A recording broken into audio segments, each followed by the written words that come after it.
Yes, Mr. Lady, today's first witness is Michael Gove, please.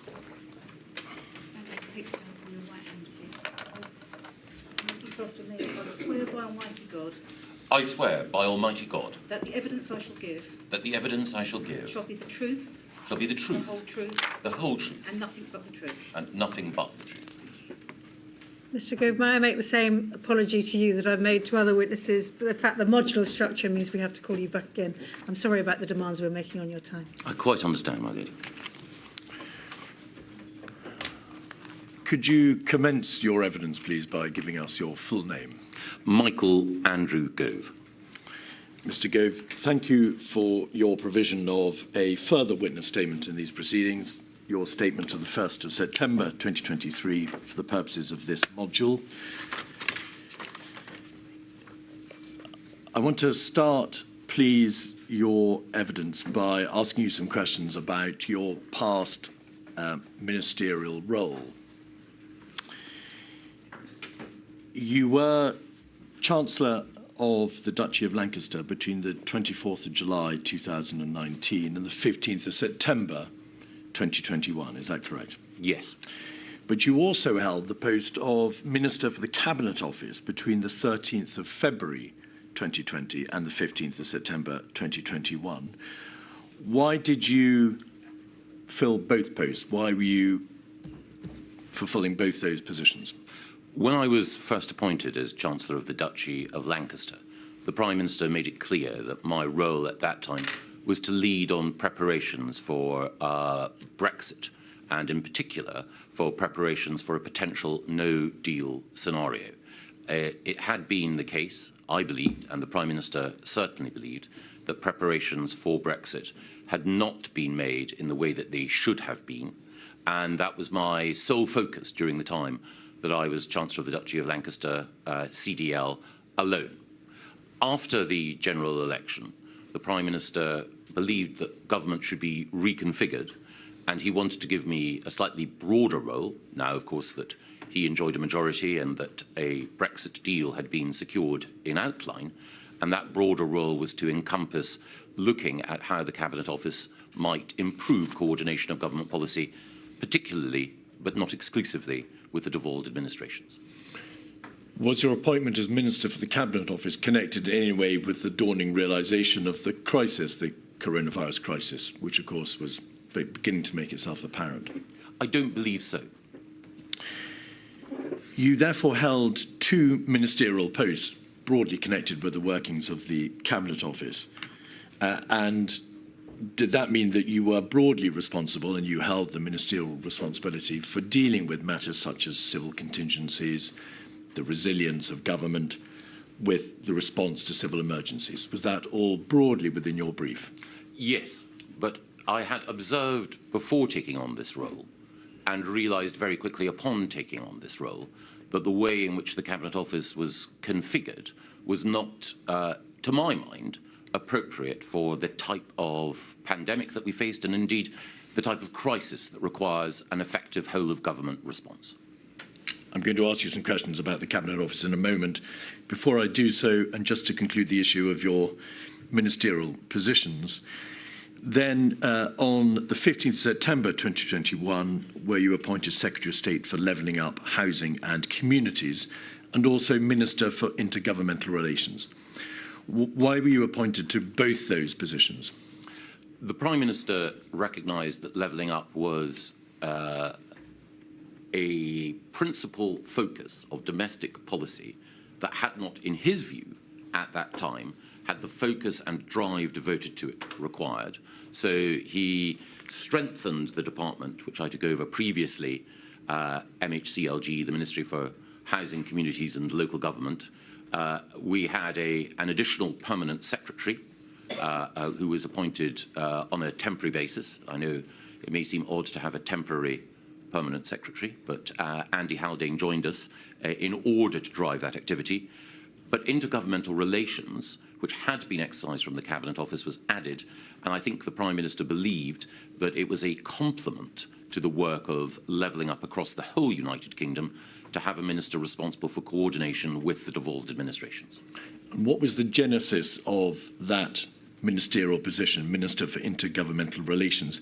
Had there been a review, in fact, before that time, into United Kingdom government union capability?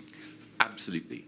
Conducted by Lord Dunlop, Andrew Dunlop, originally commissioned when Theresa May was Prime Minister, and of course the experience during COVID reinforced the need for us to have a more coherent approach towards sharing information and coordinating policy across the whole United Kingdom.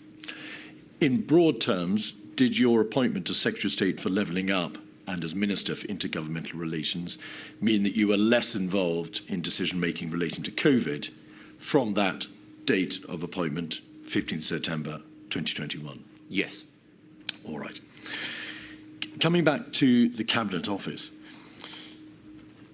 the inquiry has heard evidence, and particularly in the context of Module 1, to the effect that the Cabinet Office performs a vital role at the heart of government in liaising between other government departments, synthesising the response of government, in broking, if you like, the affairs of government between its various multifaceted parts. There has been an abundance of evidence in this module, Mr. Gove, to the effect that over and above perhaps a degree of expected chaos or confusion in the face of an unprecedented crisis, the Cabinet Office was largely dysfunctional, and that is a word that's been used by Mr. Cummings, by Mark Sedwell, the former Cabinet Secretary, the former Deputy Cabinet Secretary, Helen McNamara, and others. How, as you see it, and you'd been a Minister of the Cabinet Office for some time, how was that position allowed to develop? For a variety of reasons. I think the first thing is that the inherent structure of the Cabinet Office was flawed.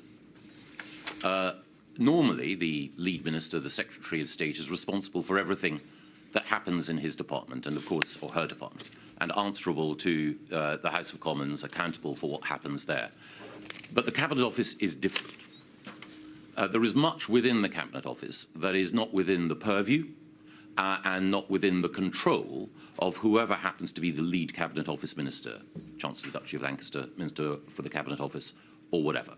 So there are significant parts of the Cabinet Office that answer to the Cabinet Secretary or to the Prime Minister rather than to the lead Minister for the Cabinet Office.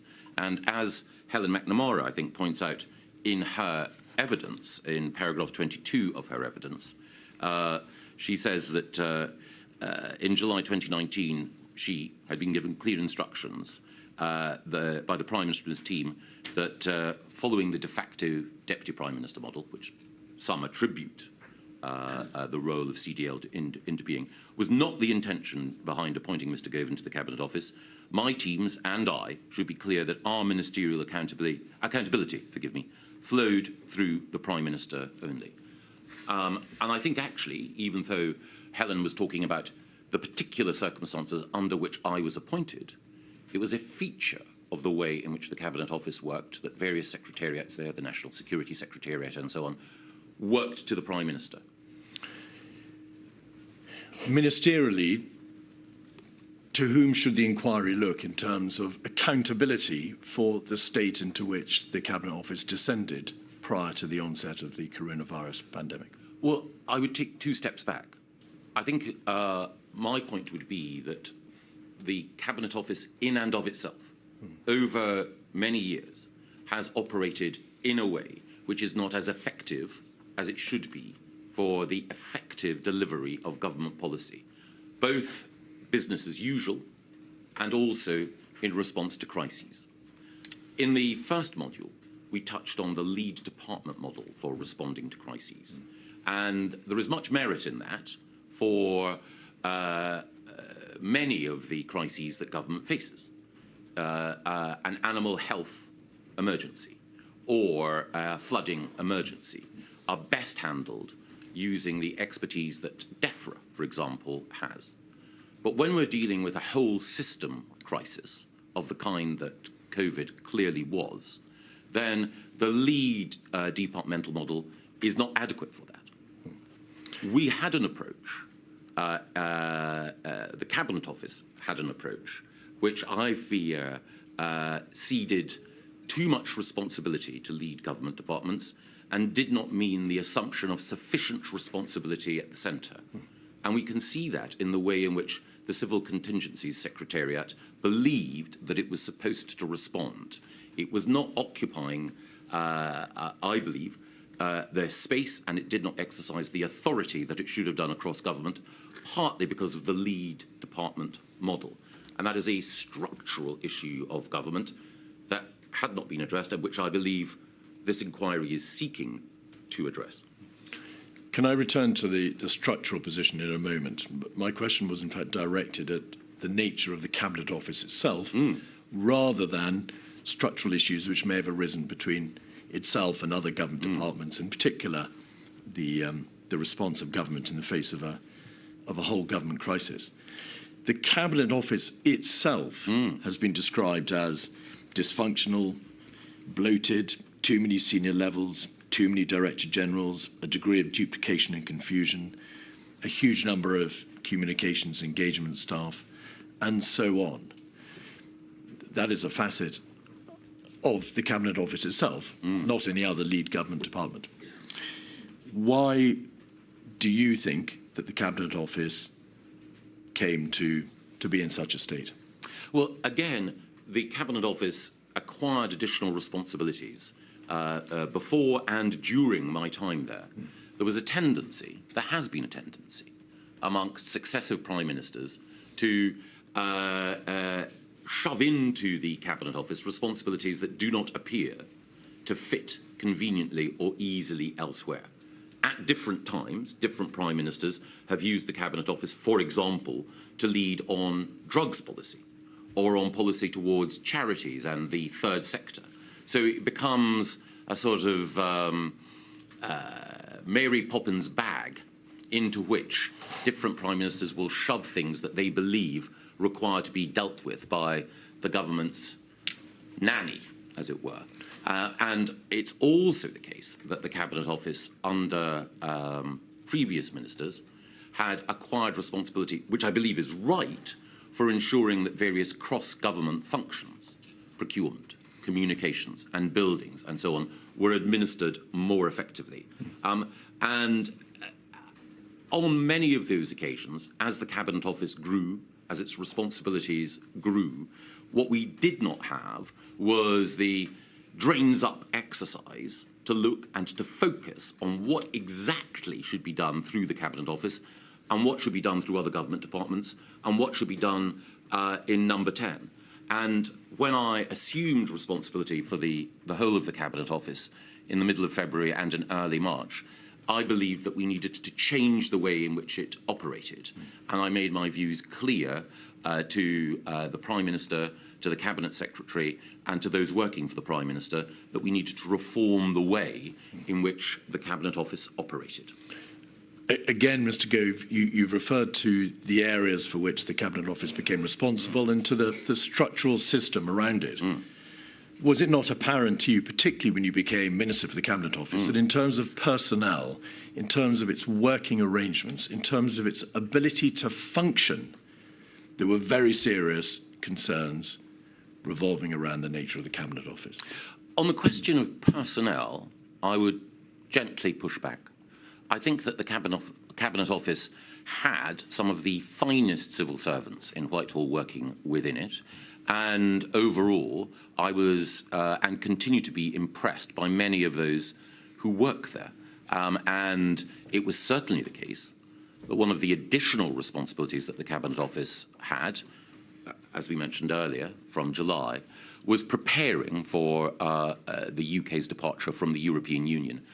During that time, some of the civil servants, both who were there and who joined, were among some of the finest public servants that this country has. I would not blame them. I think the dysfunction in the Cabinet Office was a consequence of two things. Responsibilities being added in a piecemeal and cumulative way without strategic thought being given to how the Cabinet Office would discharge all of those. and a related failure to think strategically about how the centre of government should be reconfigured. Regardless of whether the cause was a systemic one, a structural one, a problem with the Cabinet Office, in blunt terms, being given too much to do, the reality in terms of the impact was very serious, was it not? Oh, yes. The government body responsible for synthesising the response of government in the face of this unprecedented crisis was largely, as it must have seemed to you, not fit for purpose in February, March, April, May of 2020. Yes, and I want to take this opportunity, if I may, my lady, to apologise to the victims who endured so much pain, the families who endured so much loss as a result of the mistakes that were made by government in response to the pandemic. And as a minister responsible for the Cabinet Office and who was also close to many of the decisions that were made, I must take my share of responsibility for that. Politicians are human beings, we're fallible, we make mistakes and we make errors, and I'm sure that the inquiry will have an opportunity to look in detail at many of the errors I and others made. But I also want to stress that I and those with whom I worked were also seeking at every point, in circumstances where every decision was difficult and every course was bad, to make those decisions that we felt we could in order to try to deal with an unprecedented virus and a remarkable assault on the institutions of the country. Could we have, please, the report from Helen McNamara on the screen, 136755. Mr. Gove, you'll be very familiar with this document. Yes. It's a document about which Helen McNamara herself, somebody who I'm sure you would also describe as being one of our finest public servants. Absolutely. Prepared in May 2020.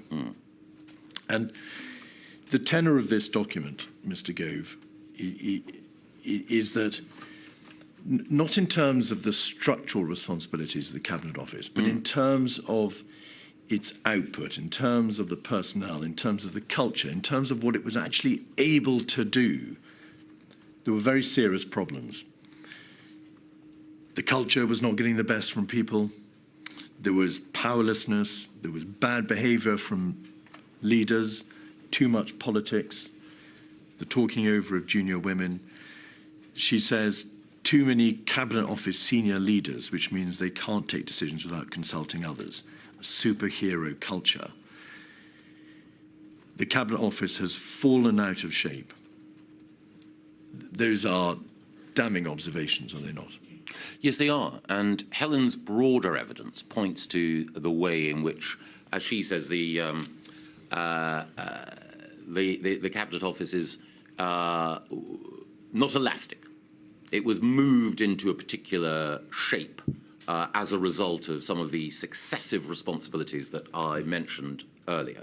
And so the overall structure of the Cabinet Office was not such that it could perform as it should, as any government department should, when faced with a crisis. Some of the behaviour that Helen quite rightly points out and calls out is, I think, a regrettable feature of one of our failures to effectively and at an early stage change the way in which the Cabinet Office worked. And as I mentioned earlier, there were a variety of changes that I wished to make, including some that I did make to personnel, which were intended to address some, though not all, of the concerns that Helen rightly raises. Right at the bottom of that first page, there are these words: sense that Cabinet Office has lost its way in making the Whitehall machine work for number 10, and then over the page, not synthesising departments or leveraging machine. That is a fairly broad observation, of course, but it may be thought to be an obvious one. If it had appeared to Helen McNamara that in this very general sense the Cabinet Office was failing in its primary role of leveraging the government machine, that must have been apparent to you from being Chancellor of the Duchy of Lancaster, which of course is a related Cabinet Office ministerial role, and certainly from February 2020 when you became Cabinet Minister for the Cabinet Office. Yes. What did you do yourself in February, March, April to address the concerns which you appear to have shared? Well, the first thing is that when I was Chancellor of the Duchy of Lancaster solely, as I mentioned earlier, my focus was on Brexit preparations. And again, we discussed in the inquiry the extent to which I believe that those helped us to prepare for some of the challenges of COVID. But after assuming responsibility for the whole of the Cabinet Office, I sought to try to wrestle it into shape. And I, both with my private office and also with the new Permanent Secretary, Alex Chisholm, made a series of recommendations as to how things should and might change, improving its analytical function, changing the way in which reporting lines operated. But if I may, one of the things that I found while I was there, and even as the situation with COVID was looming on the horizon, was that I discovered during the course of those early weeks that there were parts of the Cabinet Office and ways in which the Cabinet Office operated that were shielded almost from my scrutiny and intervention. A case in point occurred when, on the 3rd of March, I believe, I had to answer an urgent question about the resignation of Philip Rutnam as Permanent Secretary at the Home Office and the consequences for the position of the then Home Secretary, Dame Priti Patel. I was preparing, as the Minister accountable, to go into the House of Commons to answer the question, when, shortly before I went in, I was told, and didn't know beforehand, that there was an inquiry going on as to whether or not the then Home Secretary had breached the ministerial code. That inquiry was supervised by the Propriety and Ethics team within the Cabinet Office, who do a peerless job, but I wasn't aware of that at all. So a key element in the Cabinet Office, a key team, was shielded from my scrutiny and my ability to both know what was going on and then ask questions about its effectiveness. At various different times in the run-up to that UQ and afterwards, I sought, by talking to Number 10 and making clear my frustrations, that we needed to fundamentally alter how the Cabinet Office worked. And indeed, I expressed my views, including to Dominic Cummings, sometimes in very direct terms, about the need for change and reform in the way in which the Cabinet Office operated. And Mr. Gove, we will look in due course at some of the, well, many of the suggestions that you made in relation to reform of the Cabinet Office structure. But again, why did this revelatory understanding about the state of the Cabinet Office not occur whilst you were Chancellor of the Duchy of Lancaster, that is to say, between July of 2019 and February of 2020? It must have become apparent to you, while you discharged that important ministerial responsibility, that the government department for which you were at least indirectly responsible was failing. Well, the first thing is that my responsibility as CDL was to make sure that the inadequate preparations that we had made for our departure from the European Union were ramped up. And that was the principal focus of my work. It meant enlisting additional people from outside the Cabinet Office to come in. Already I was aware that in one area, a central area of government responsibility, government was not configured as it should be.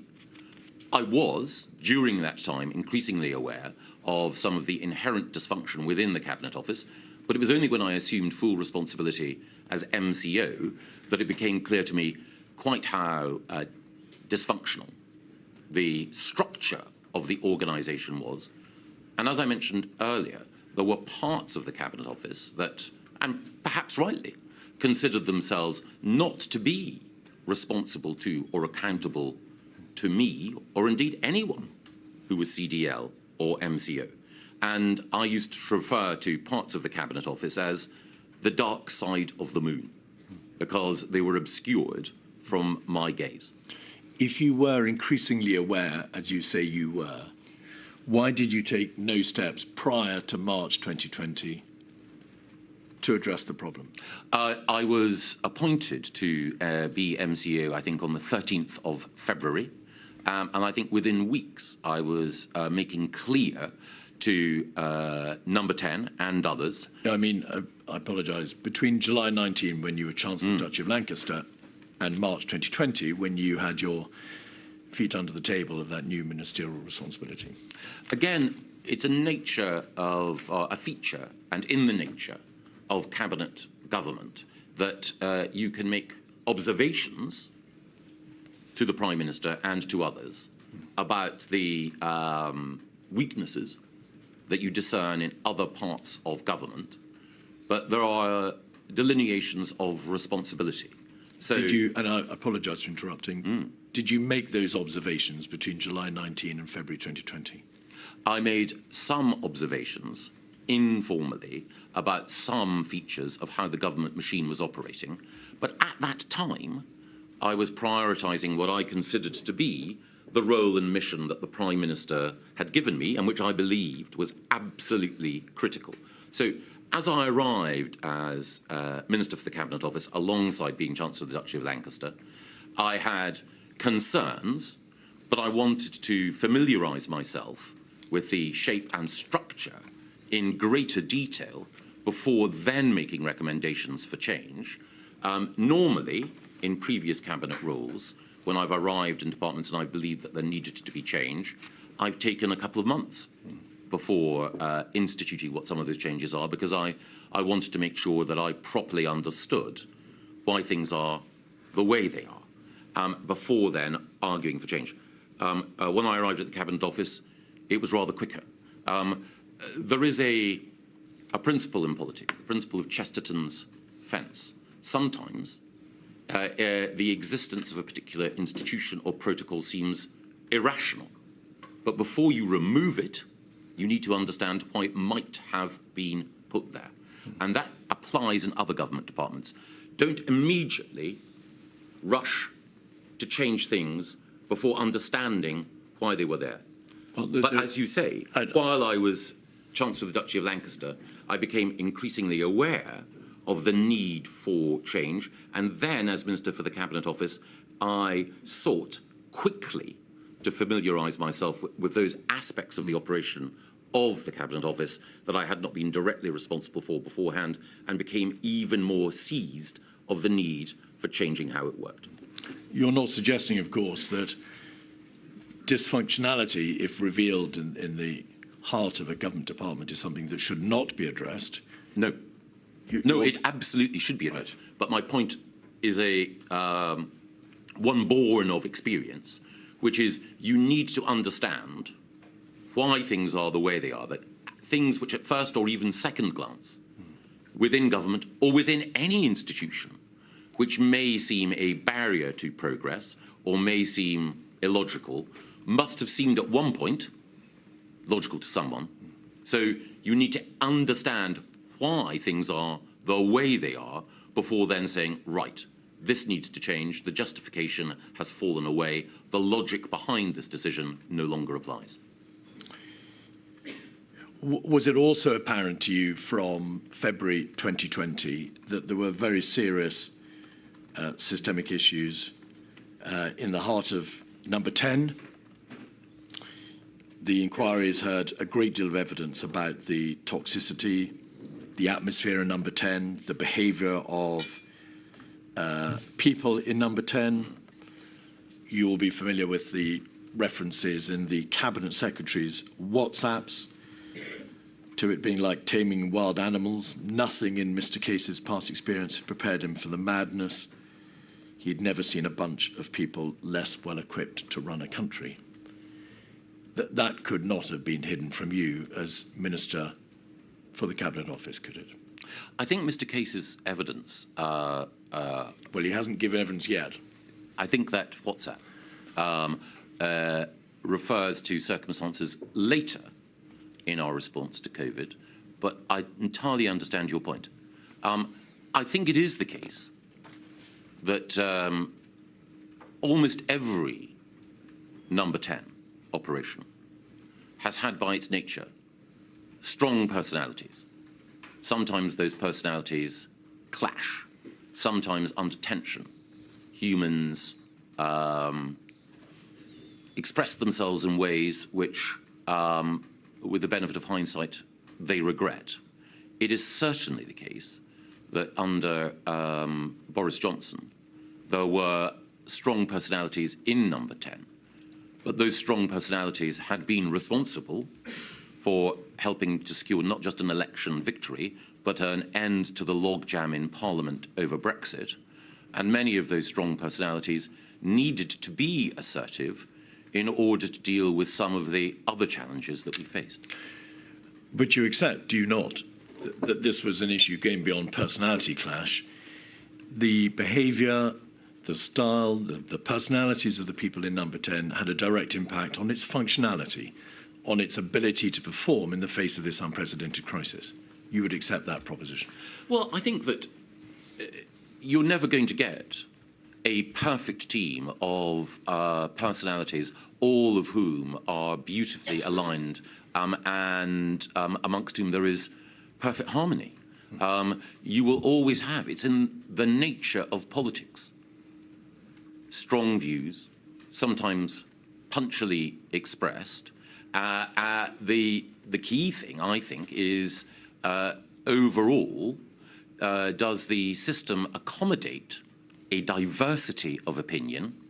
And then, once a resolution is reached, does it implement that policy quickly and effectively? And I think that you know,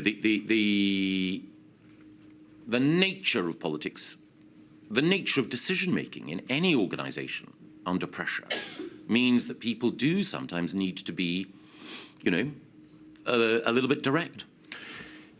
The evidence, Mr. Gove, suggests, well, the point is not that a council of perfection should have been expected on the part of number 10, but that it was dysfunctional, that it was chaotic, that in terms of its ability to produce policy, as you've described it, to implement government decision-making,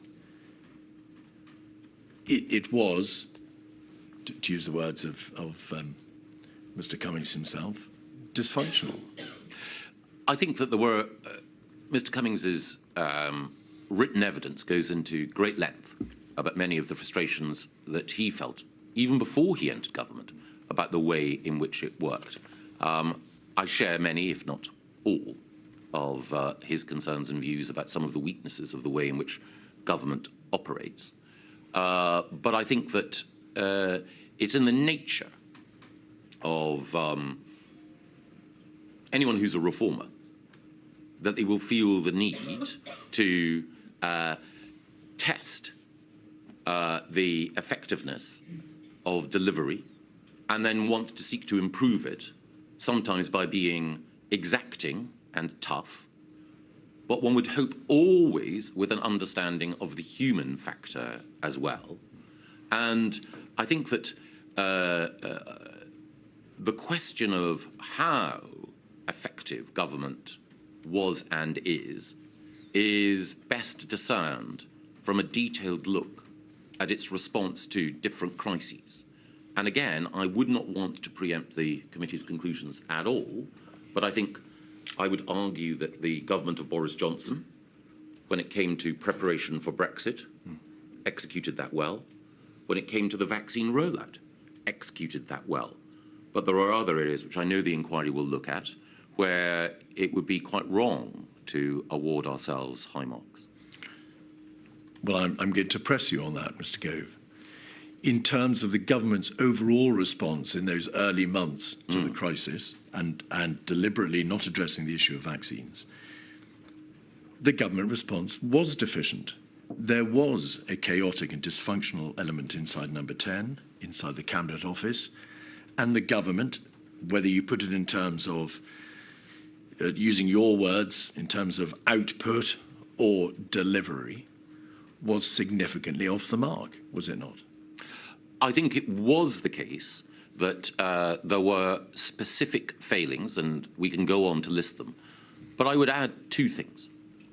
The first is that governments across the developed world were dealing with a novel virus, and governments across the Western world scrambled to appreciate quite how devastating the impact of this virus would be on their healthcare systems, on their economies, and on vulnerable people within their societies. So, of course, mistakes and errors were made by the UK government, and some of them were unique and specific to the UK government. But I also think that we need to remember that governments everywhere made errors. This is not to excuse me from my responsibility for the mistakes that I made.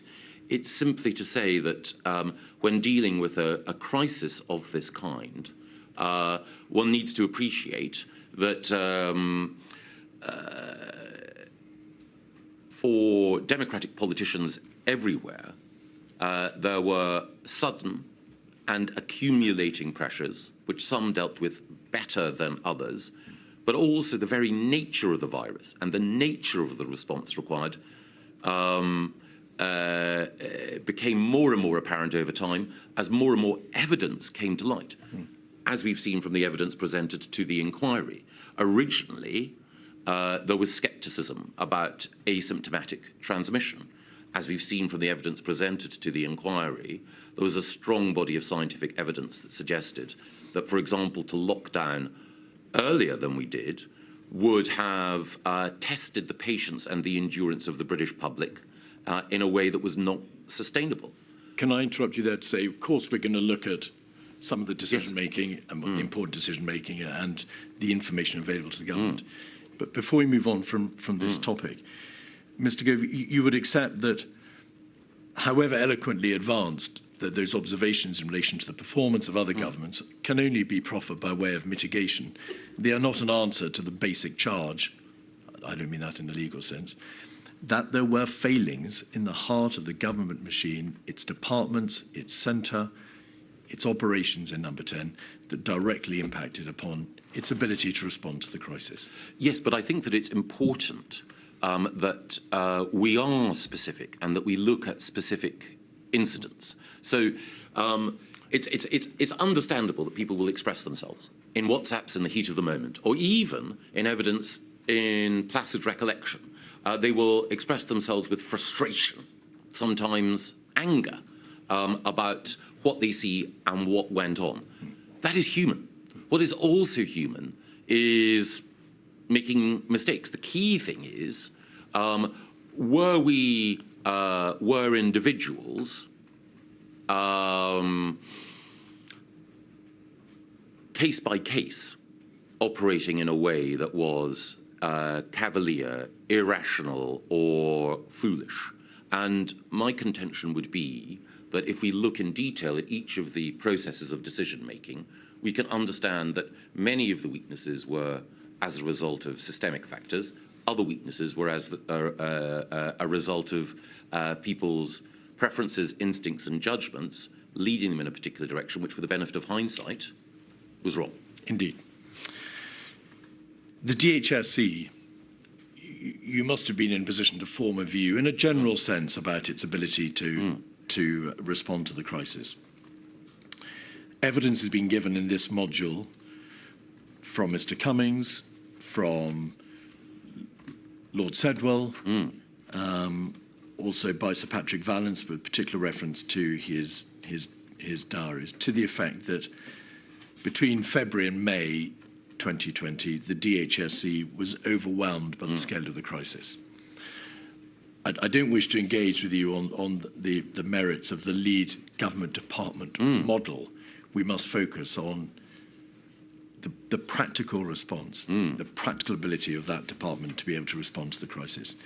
Would you agree with that proposition, that it was indeed overwhelmed by the scale of the crisis? I think I would put it in a slightly different way.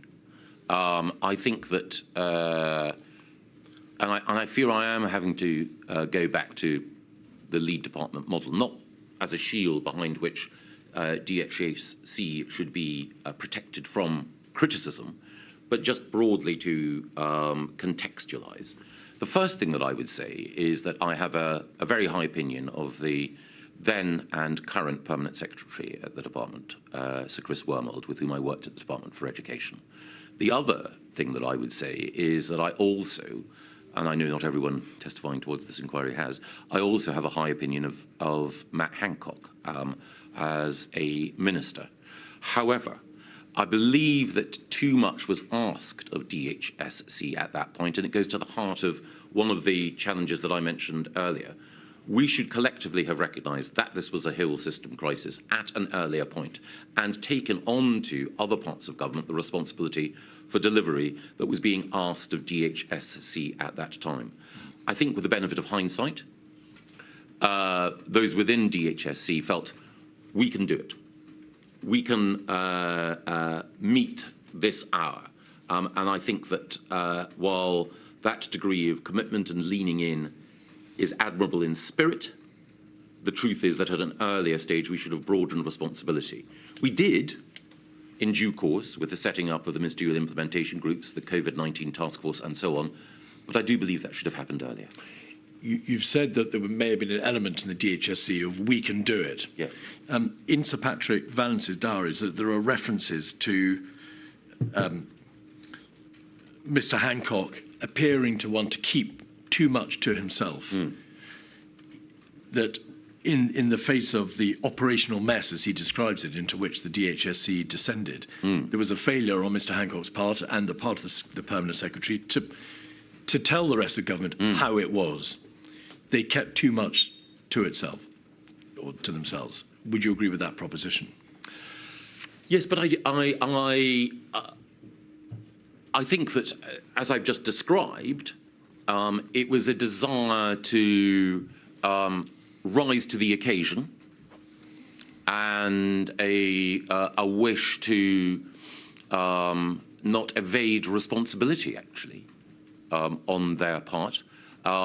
But there should have been, arguably, a greater degree of challenge at an earlier stage. And it was the case that I'm sure others as well, used Cobras and used other opportunities, emails, messages and so on, to try to ensure that the right questions were being asked and that DHSC, if it wasn't able to deliver in a particular area, sought the help of other government departments or had the oversight and scrutiny that other government departments could bring. Regardless of their intentions, and they may have been honourable, you would agree that a failure to move fast enough, a failure to keep the rest of government informed as to the crisis faced by the DHSC was a significant failing in itself. That is not how the system is meant to work. Well, I would take it one step back, which is that I think it is the case that there was a noble intention on the part of DHSC, but it is not as though DHSC was the sole repository of information about what was going on with the virus. One of the things that we were all doing was both listening to the thoughtful advice from the government's chief scientific advisor and the chief medical officer, but also seeing what was happening on our television screens, reading material that was open source and widely shared. So we could form a judgment about whether or not the whole government response and the DHSC response was appropriate. So again, we could make a judgment about the need for ventilators, seeing what was happening both in the Far East and in Italy. It should not have needed one single government department to prompt questioning from others within government about the approach that we were taking. And indeed, as I think my evidence points out, I benefited from reading outside government briefings in order to be able to bring to bear the sorts of questions which I believed it was necessary to ask. Let us look then at some of the documents to which you were privy and the meetings which you attended in the early days of February 2020. Just by way of introduction to this topic and to explore your understanding as to what in general terms, what general state the United Kingdom was in.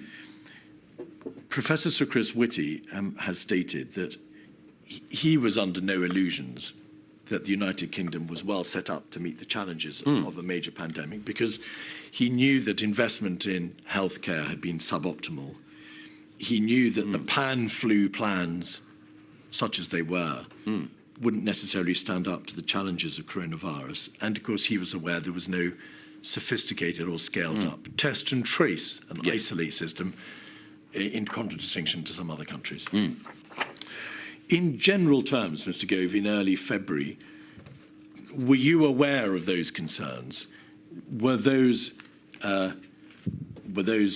a viewpoint that you shared? Were you under any illusions as to the general ability of the United Kingdom to respond to this crisis? I think it was only later in February that I began to feel a sense of concern about how well prepared as a country we were. Prior to that, A, I didn't have the MCO responsibilities, but B, the general sense was that we were relatively well prepared as a country. Those were the assurances that we were being given across government. And I broadly took those on trust. I think there were some ways in which the government, as a result of exercises and steps that we'd taken beforehand, was, in a position to deal with aspects of the crisis. Other areas where we were clearly weaker. But no, I didn't have the prescience to see in early February that we were not well prepared. I think it was only later in February and early in March that my concerns about our response mounted.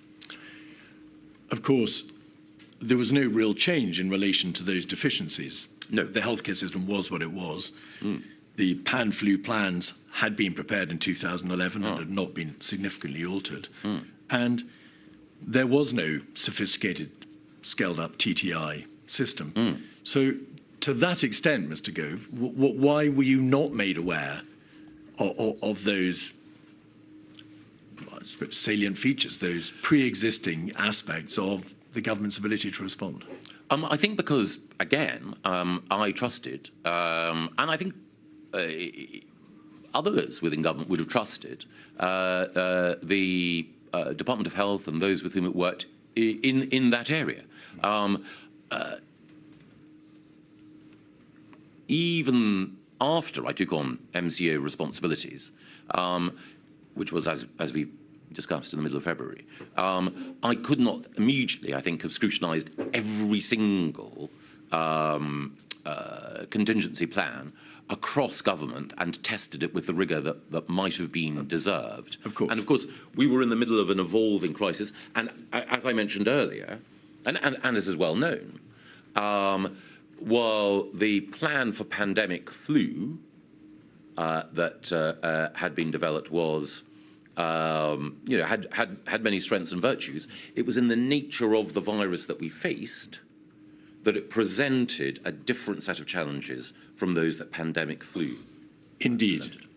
But you would therefore accept that it turned out your trust in the system of government, your trust in, as you've described it, in the understanding that structurally the United Kingdom was well placed to meet the challenges of this new virus, were misplaced. It turned out we were not.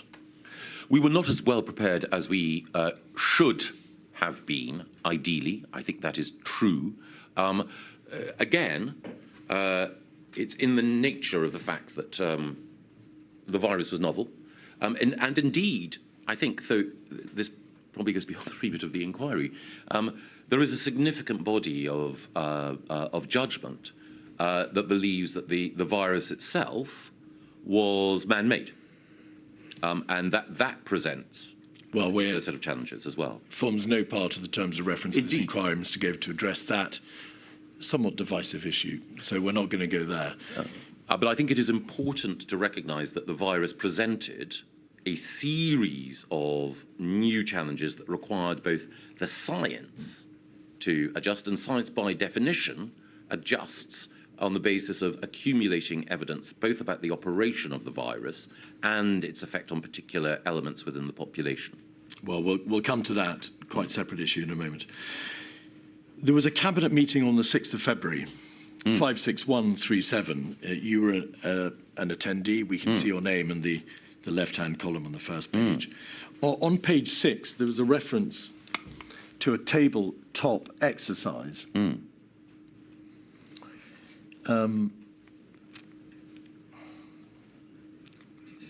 We should be able to see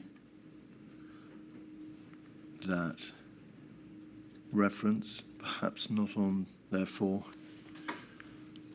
on this page. Yes, there would be a tabletop exercise the following week. Colleagues should attend personally or designated junior minister as a dedicated departmental minister. That may have been, I think it probably was, Operation or Exercise Nimbus, which took place on the 12th of February. Did you attend Exercise Nimbus? No. What learning was communicated to you about the outcome of that tabletop exercise to which there'd been reference in Cabinet? I do not recall any specific reference to exercise or Operation Nimbus. I do recall that after I acquired the responsibilities as MCO, a series of conversations with Catherine Hammond, the Director of the Civil Contingencies Secretariat, about some of the specific responsibilities that the Cabinet Office had. One thing I would say, which again goes to some of our earlier points, in the conversation that I had with Catherine, again, great public servant, quite a lot of the conversation was preoccupied with excess death management. Very sombre and important subject. The sense that I had was that the Civil Contingency Secretariat was dealing with those issues that other government departments felt they did not want to or should not be leading on. So it was dealing with, as it were, not the full sweep of questions that it should be dealing with. And I was struck by the fact that Cabinet Office, instead of assuming that broader coordinating role, which I would have assumed that it did, was instead being expected to deal with, admittedly, a hugely important section of our response rather than the whole of the response. What other matters, what issues should it have been dealing with? Well, my belief, and this is what eventually came to pass, is that it should have been the case that Cabinet Office should have been in a position with the resources and the structure in order to be able to more rigorously interrogate and then take control of the response to crises that other government departments, as lead government departments, had arrogated or had been allocated to themselves, or had been allocated, I should say. And therefore, we may presume from your evidence that it did not do those things. Can I ask you what your understanding was in a very broad sense about the nature of the work done by the CCS? Because the material, as you rightly identify, shows that the CCS, the Civil Contingency Secretariat, was concerned with planning for excess death management. Yes. I mean, what a terrible euphemism. Yes. It was dealing with issues such as body bags. Yes. And the care for and the looking after of dead bodies. Yes. It was concerned with the promulgation of a pandemic, in fact, a flu pandemic bill. It was concerned with the surge capacity within the NHS and with the financing of the care sector. Yes. But there was no consideration of possible countermeasures at that stage, or in a broad sense of infection control matters. Yes. Is that the area to which you're referring when you say there were areas it didn't address? A part of it, but it's even more a prior question, which is if you have a lead government department and the Secretary of State for that lead government department chairing COBRA, he's asking of other government departments for a variety of things. So if I were Secretary of State for Health and it were a pandemic, or if you were... Could you just slow down a little bit, Mr. Gove? You're racing away now. Give me. If either of us, if my lady were Secretary of State for Health and chairing COBRA, any of us would ask of other government departments, what are you doing? So one would ask of the Education Minister, are we certain that policy X is being followed in schools? One would ask of the Defence Secretary, is it possible that we can deploy the military in this occasion? But the Health Secretary, him or herself, is not being questioned or held to account in that process. And I believe that that's the wrong model, that the Health Secretary or the Home Secretary, if it's a terrorist outrage, or the Environment Secretary, if it is a animal or plant disease outbreak, should not be the person chairing COBRA, but the person reporting to COBRA. And it should be a Cabinet Office Minister or the Prime Minister who acts as the chair, interrogating all government departments, seeking to ensure that ancillary departments support the lead department, but also questioning the lead department on its responsibilities and management. Was there a specific issue in this regard in relation to the Health Ministerial Implementation Group? Because Mr. Hancock chaired that MIG and therefore was to some extent, in the way you've described, marking his own homework. Yes, and I would say is a structural weakness because, as I mentioned earlier, I have a high opinion of Mr. Hancock and believe that many of the decisions that he made were right and displayed foresight and wisdom. You've acknowledged that when you discuss these issues with the Civil Contingency Secretariat, Yes. and we must presume from the fact that you said you approached them and you spoke to them that you were engaged in this issue, it was something that you were looking at. Was it apparent to you that there was no real debate about infection control being carried out within the CCS, that it was focusing on, and I don't mean this disrespectfully, ancillary issues such as the management of dead bodies, legislative proposals for dealing with public order in the face of a flu or coronavirus pandemic, and admittedly, surge capacity within the NHS.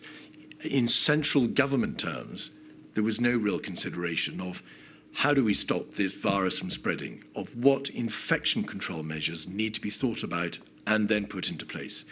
What was your reaction? Yes, I would not want to overstate either my knowledge or my prescience. All that I felt when I was talking to Catherine is, A, as you say, the whole issue of excess death management is sombre, chilling, scary.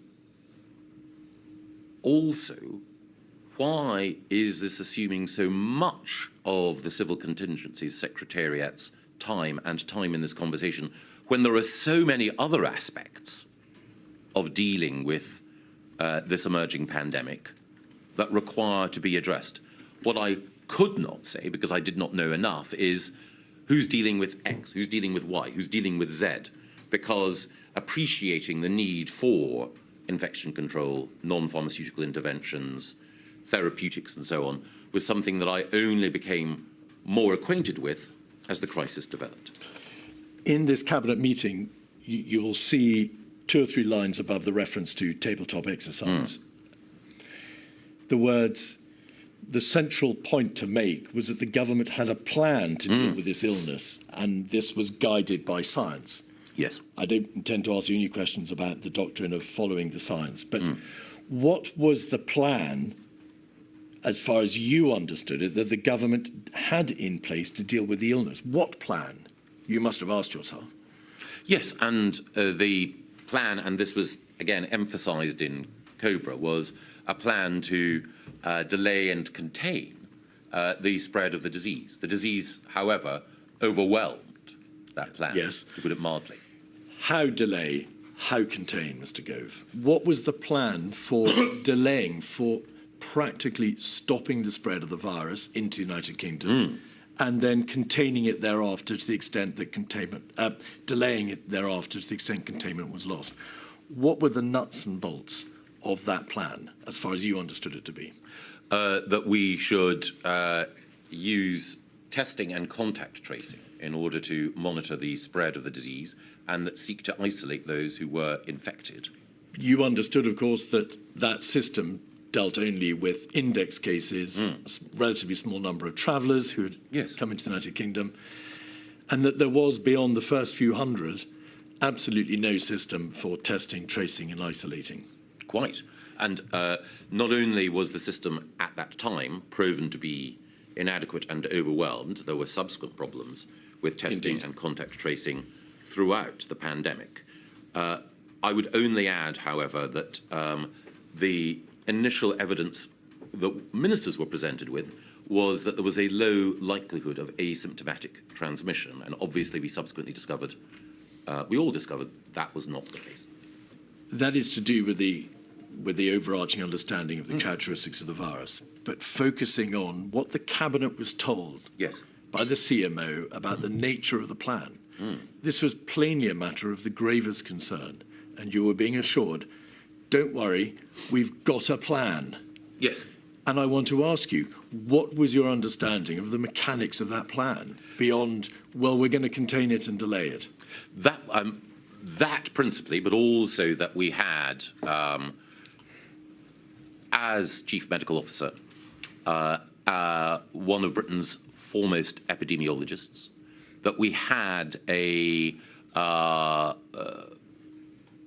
robust system within the NHS of providing surge capacity at certain moments, and that we had stocks of some of the drugs that might prove efficacious and of PPE. Of course, it was in the nature of our preparation that our preparation was for a flu pandemic, and that the PPE and drugs that we had were aligned with that type of pandemic, not the coronavirus pandemic, as it turned out. Even at that stage, Mr. Gove, it was known to everybody there was no antiviral or no therapeutic for this coronavirus. So that could have been of little solace. In terms of how it was envisaged that if the virus spread beyond the handful of travellers and index cases, infection control measures could be put into place, what debate was there? That debate only intensified or really took place later. I'm so sorry to interrupt.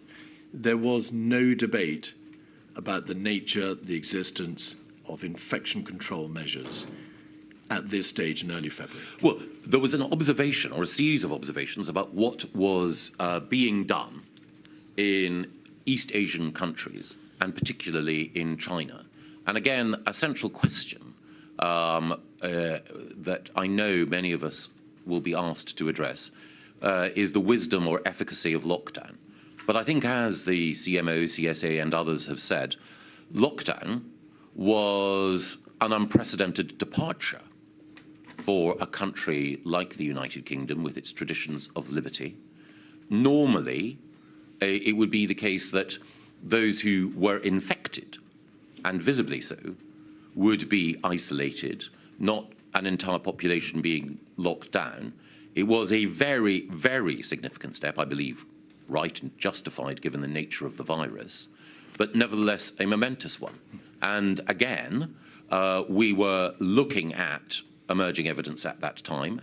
And again, I would stress that the burden of the advice that we were being given in early March was that thinking about locking down the population was not just a momentous step and a significant departure from what had gone before, but a policy that would have to be introduced with care, because we could not expect the UK population to endure those restrictions for too long.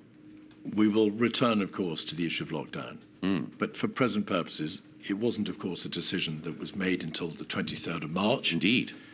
And not debated, in fact, at a serious and high level until probably 2 weekends before, the weekend of the 14th, 15th of March. You accept, therefore, Mr. Gove, that whilst debating the spread of a new coronal viral outbreak, acknowledging, as you have done already, that there was a dawning realization that there were no practical measures that could stop its spread, no TTI, sophisticated TTI system, that the virus, once it got out of China, would be impossible to be limited, to be kept away from our shores. There was no debate about infection control. Prosaically, how do we stop the virus from spreading throughout this land? I would say two things. I'm sure there was debate going on in SAGE, in other government advisory committees, amongst medical experts, epidemiologists, and public health experts. I'm sure that debate was going on. I could only rely on the advice that was given to government ministers, broadly, and also to what you or I or anyone could read through open source information.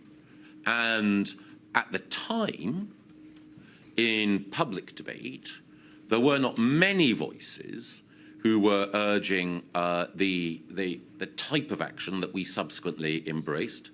And I think it was only because of the situation in Italy, in Lombardy, and the effect of lockdown there, that we had a real existing example in a Western European country of the application of the types of policies that we subsequently had to embrace. So I search in vain for the individual or individuals who, well in advance of early March, were clear about what was required. I think I mentioned in my evidence that the former cabinet minister, Rory Stewart, invoked the example of dealing with Ebola in calling for very firm measures. But I believe in Rory's case, I think one of the most prescient figures in the debate, that was only early in March that he was making that case. Admittedly, of course, and to be fair to him, he was, having been a government minister, also outside government. You've referred, of course, to the outbreak in northern Italy. To get our chronological bearings, the first lockdown was imposed in northern Italy in 10 municipalities on the 21st of February. So we'll come back to this sometime before the comparable decision was taken here. And another document before the break, please. The Civil Contingencies Secretariat was tasked on the 25th of February with drawing up plans for central government for dealing with this coronavirus outbreak. And if we can have up, please, 146569, we can see a document dated the 28th of February, which was sent to the Prime Minister. We can see the reference in the top right-hand corner. Prime Minister, this is a short update paper on domestic plans on coronavirus. Attached is the full action plan Matt wants to publish on Tuesday, and which Cobra will review Monday. That's a reference to the action plan, which ultimately was published on the 3rd of March. If we could scroll back out, we can see, dated the 2nd of March, that the CCS is saying in paragraph 1, COVID-19 looks increasingly likely to become a global pandemic, although this is not yet certain. I'm not going to debate with you, Mr. Gove, when it became understood that there would be a global pandemic, but that was the position taken by the CCS. However, a global pandemic will require a step up in our response as we use additional legal powers, public messaging, and difficult policy decisions to delay the onset of any peak and mitigate the worst impacts. If we could scroll back out, we can see then in paragraph 3, preparations are well underway. Cobra is meeting regularly, and our best scientists are advising on when this step up will be needed. We need to share more of our planning. And then to get your bearings, if we could scroll back out on page 2 at 7, 8, and 9, we can see strategic and tactical aims set out. Protect lives, contain the infection, delay the peak. We need to strike a balance between taking precautionary steps and overreacting. So 2 questions, please. Were you privy to this document? Was this sent to you?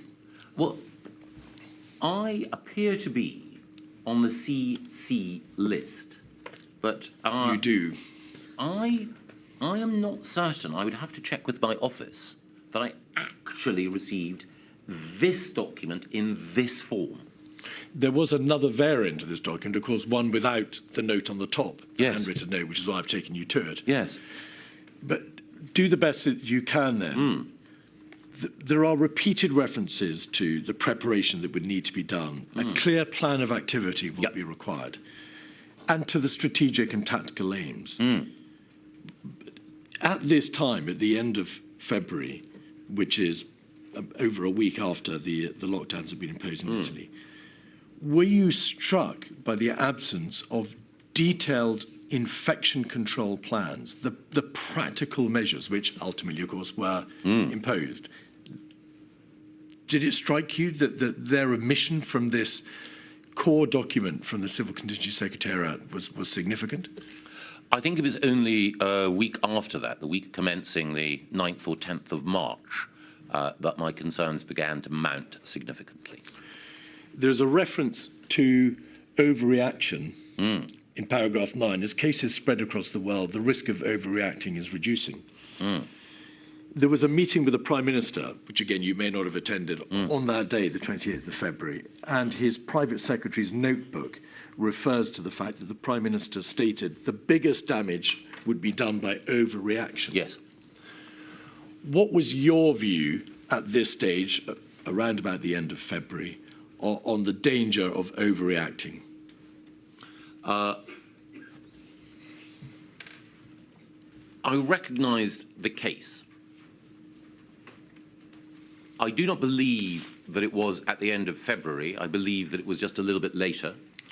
As I say, on the week beginning the 9th or 10th of March, that I became convinced that the danger was underreacting, not overreacting. But I think that the Prime Minister's view that on past occasions we had seen, not so much foot and mouth, forgive me, Freudian slip, BSE, that we had seen an overreaction. I think his natural concern was that if we paralysed the economy, there would be undoubted costs. There were undoubted costs. And before taking such a grave step, we needed to be absolutely certain that it was justified. As I say, at the time, at this precise point, around the very end of February, I was inclined to give substantial weight to the Prime Minister's concerns. It was only in the succeeding days that I became more and more convinced, actually, that action was required. And that was partly because of what I had seen happening in Italy, partly also material that had been sent to me by friends outside government that led me to believe action was needed. Milady, is that a convenient moment? It is, certainly. Forgive me, 11:30, please.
Keith. Mr. Gove, during the course of the morning, I was asking you some questions about dysfunctionality at the heart of central government, in particular in some of its government departments. And I asked you, I said, I'm going to press you in relation to the areas in which you said it would be wrong to award yourself and the government high marks. And you said, I think it was the case that there were specific failings, and we can go on to list them. Rather rudely, I didn't ask you to list them. Could you list them, please? I don't think I can exhaustively. I think that I believe that we were too slow to lock down initially in March. I believe that we should have taken stricter measures before we eventually decided to do so late in October. I believe that while it was admirable that we succeeded in building testing capacity so quickly, that the strategic approach to who should be tested and why and what our tests were for was not as rigorously thought through as it might have been. I am also concerned that we did not pay enough attention to the impact, particularly on children and vulnerable children, of some of the measures that we took. I also believe that the approach that we took towards PPE procurement deserves, at the very least, a reflection. Thank you. On the 2nd of March, there was a COBRA. It was the first one chaired by the Prime Minister. Yes. 56217. Do you believe that the Prime Minister should have chaired earlier COBRAs, not for the purposes of reaching a different outcome in terms of the work done by COBRA, Mr. Gove, but in terms of giving a greater impression that the crisis was being taken seriously? Or are you agnostic on this issue? Not quite agnostic. In an ideal world, the Prime Minister or another minister who was not the Secretary of State for Health, this is not a personal comment about Hancock, simply about the role, as we discussed earlier, should have chaired it. But I do believe that the Prime Minister chairing it on Monday, the 2nd of March, was wise and right. Page 5, paragraph 2.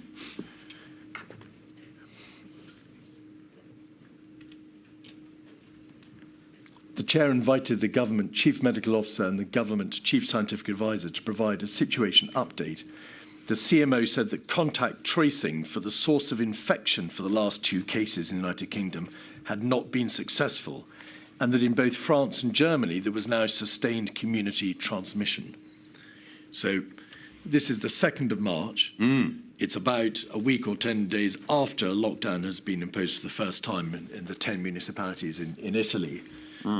There have been cases within the United Kingdom since the beginning of January, the 30th and the 31st of January, in fact. And the COBRA, the primary crisis response body for the United Kingdom, is being told contact tracing for the source of infection for the last 2 cases has not been successful, and there is sustained community transmission in France and Germany.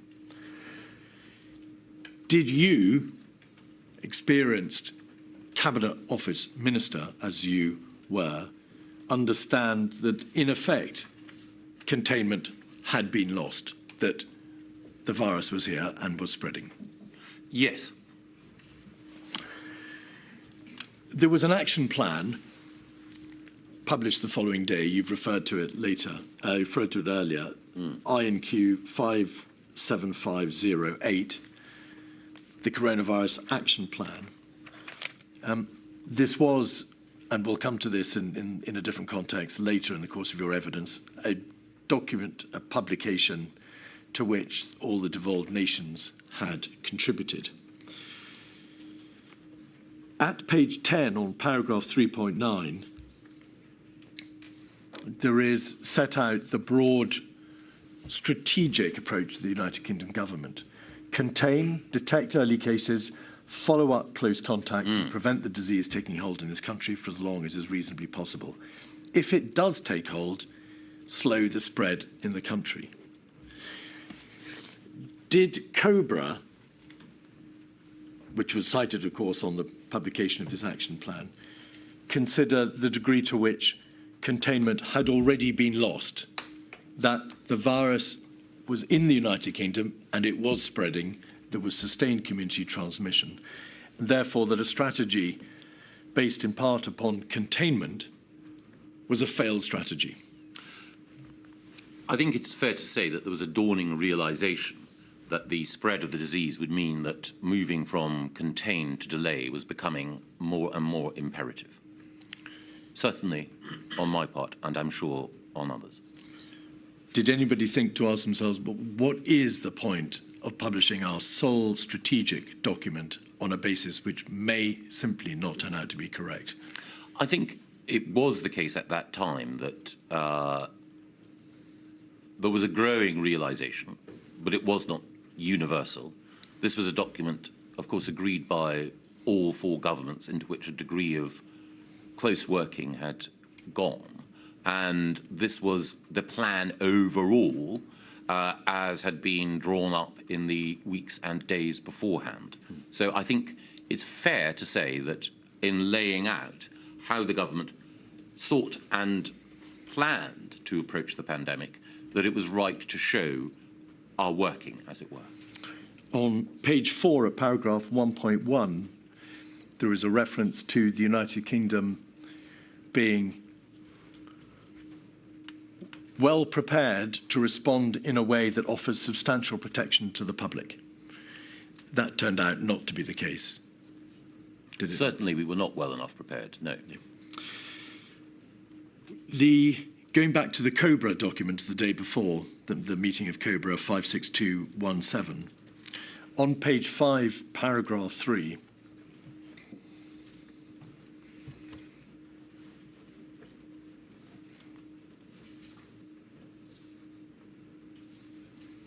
continuing, the CMO said that interventions to delay the spread of the virus must not be implemented too early in order to ensure maximum effectiveness. SAGE was looking at social distancing measures and exploring measures that both Hong Kong and Singapore had utilised. Now, of course, as it happened, you're well aware that on the 12th of March, the first countermeasures were ordered to be imposed. It was an order that those displaying symptoms of coronavirus had to self-isolate for 7 days.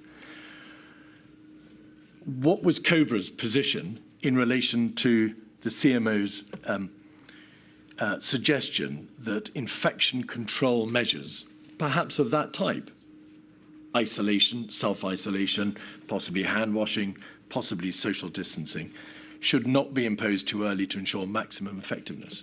Was there a debate about the good sense or otherwise in that proposal? Not at that COBRA, no, that I recall. There was a, I believe, understandable respect for the CMO.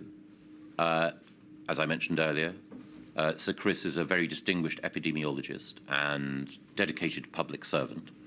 And the view, the broad scientific consensus at that time was that to impose measures which we now know of as lockdown would have tested the patience of the public, that they would not have endured for long, and therefore they needed to be applied at just the right time.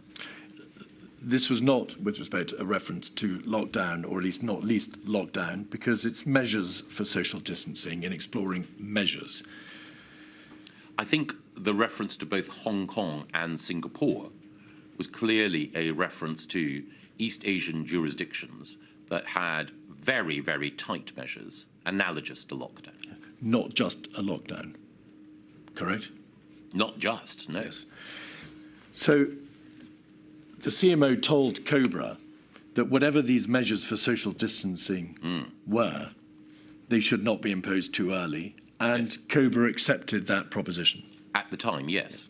Page 6. there is a reference to next steps. Summing up, the Chair said the government's response must be guided by science and protecting the vulnerable. The Chair said that COBRA will continue to meet on a regular basis.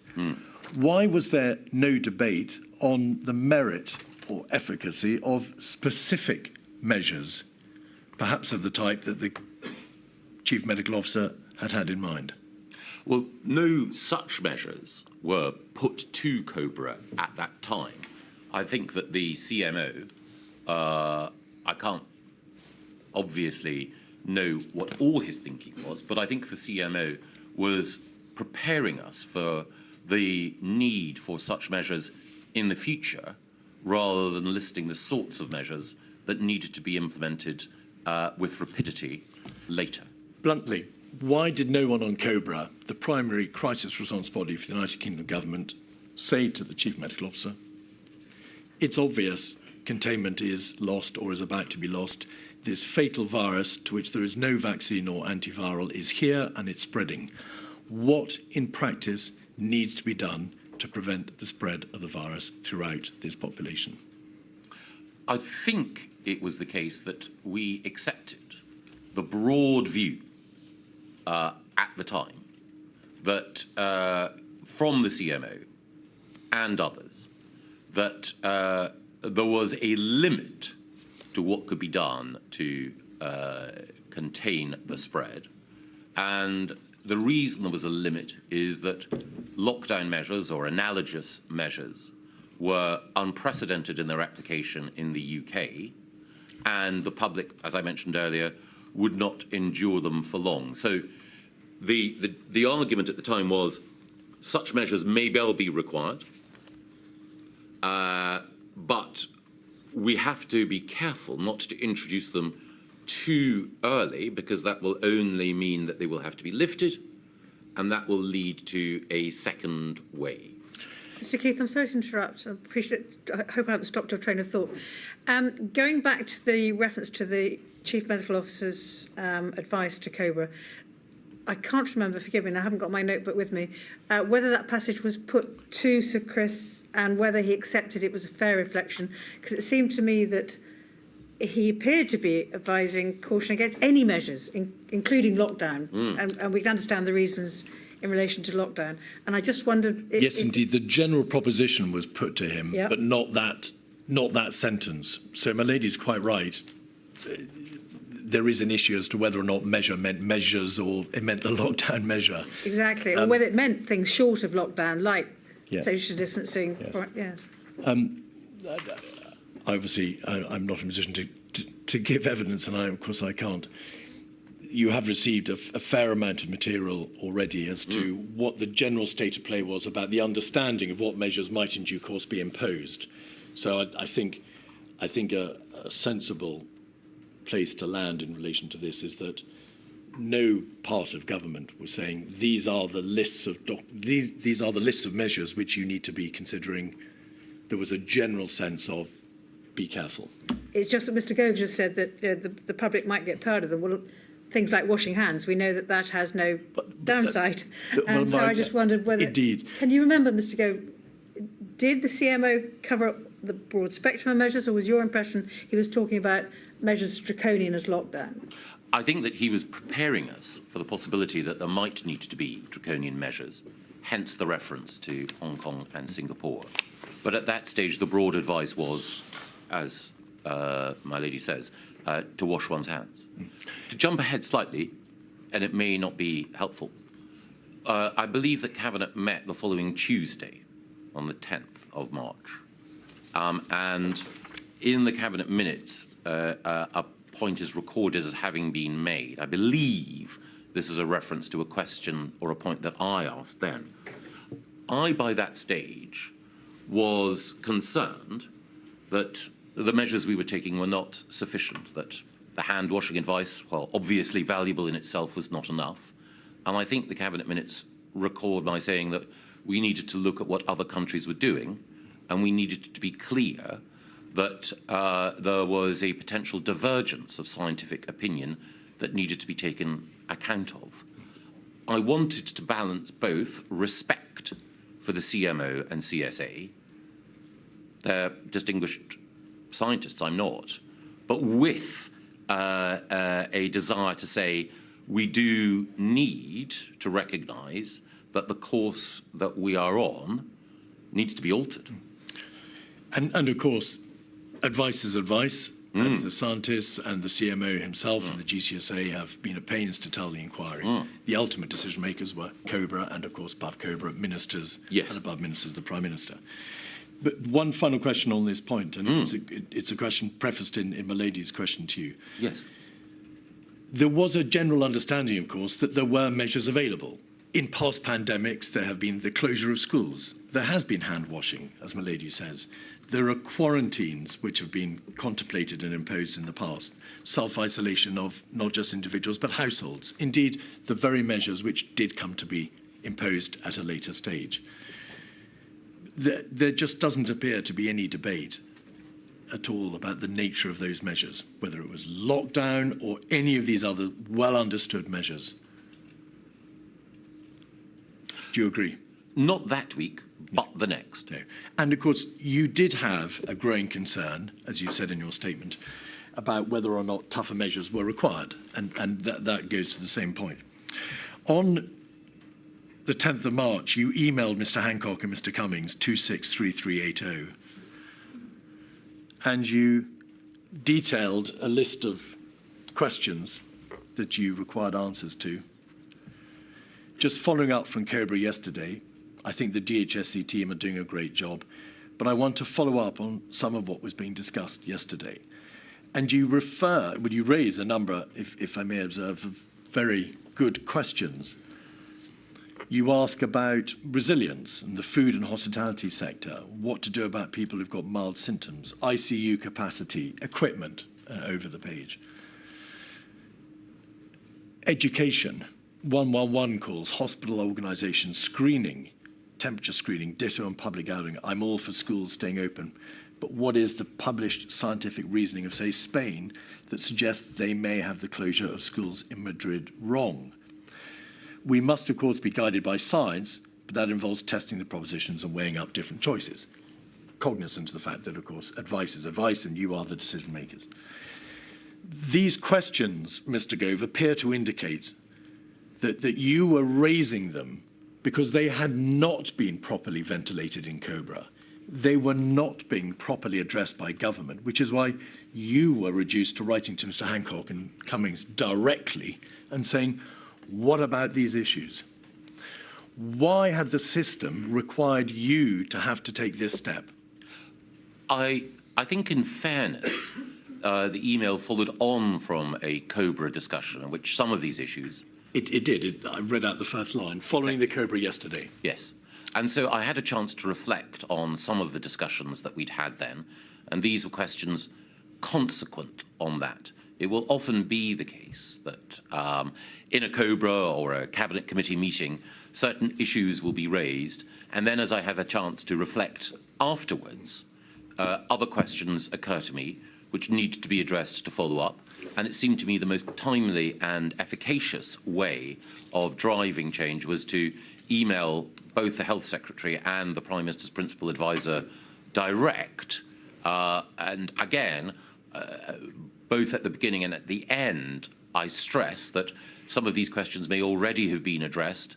And therefore, if what I'm saying is superfluous or off beam, I apologise, because I recognise that there would be activity going on within the Department of Health and indeed decision-making within Number 10 that I might not be cited on. Mr. Gove, none of these questions are formulated in terms of the point was made yesterday or something was said yesterday. And I just want to follow up with a question. It is this. These are all, if I may say so, very good but obvious questions, concerns that you've got. There is nothing here that suggests that they were debated in detail or at all the day before. Specifically, each of these questions. Many of them were, including, as I mentioned, the 111 line and equipment overall. Because both Dominic Cummings and Matt Hancock were in the meeting, I would not have needed to have said in the email, as we discussed, or this issue was raised. I don't believe all of the questions that I ask followed on from everything that was discussed in the meeting. I think there are one or two that occurred to me because of other concerns that I had as more material became apparent to me. 275436 is a WhatsApp group concerning yourself and Mr. Cummings. If you can have page 3. Michael Gove at the top, and then there are references to Dom, obviously Dom Cummings.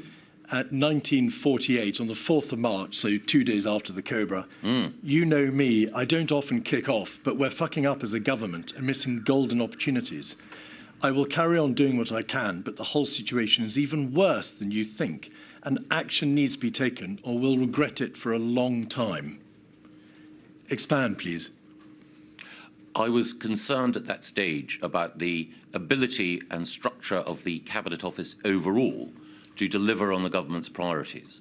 COVID was in my mind, but it wasn't the principal thing that I was messaging about. It was about the Cabinet Office overall, including its ability to deal with COVID. I apologise to you and to the inquiry and to the public for expressing myself in the way that I did. I'm sure that you'll understand that this sort of thing happens.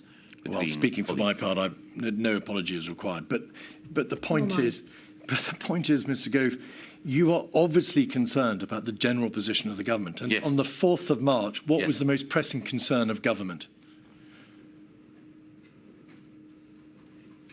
Well, it was the coronavirus, but I was concerned about the Cabinet Office overall. I don't want to suggest that I was a perfect clairvoyant, very far from it.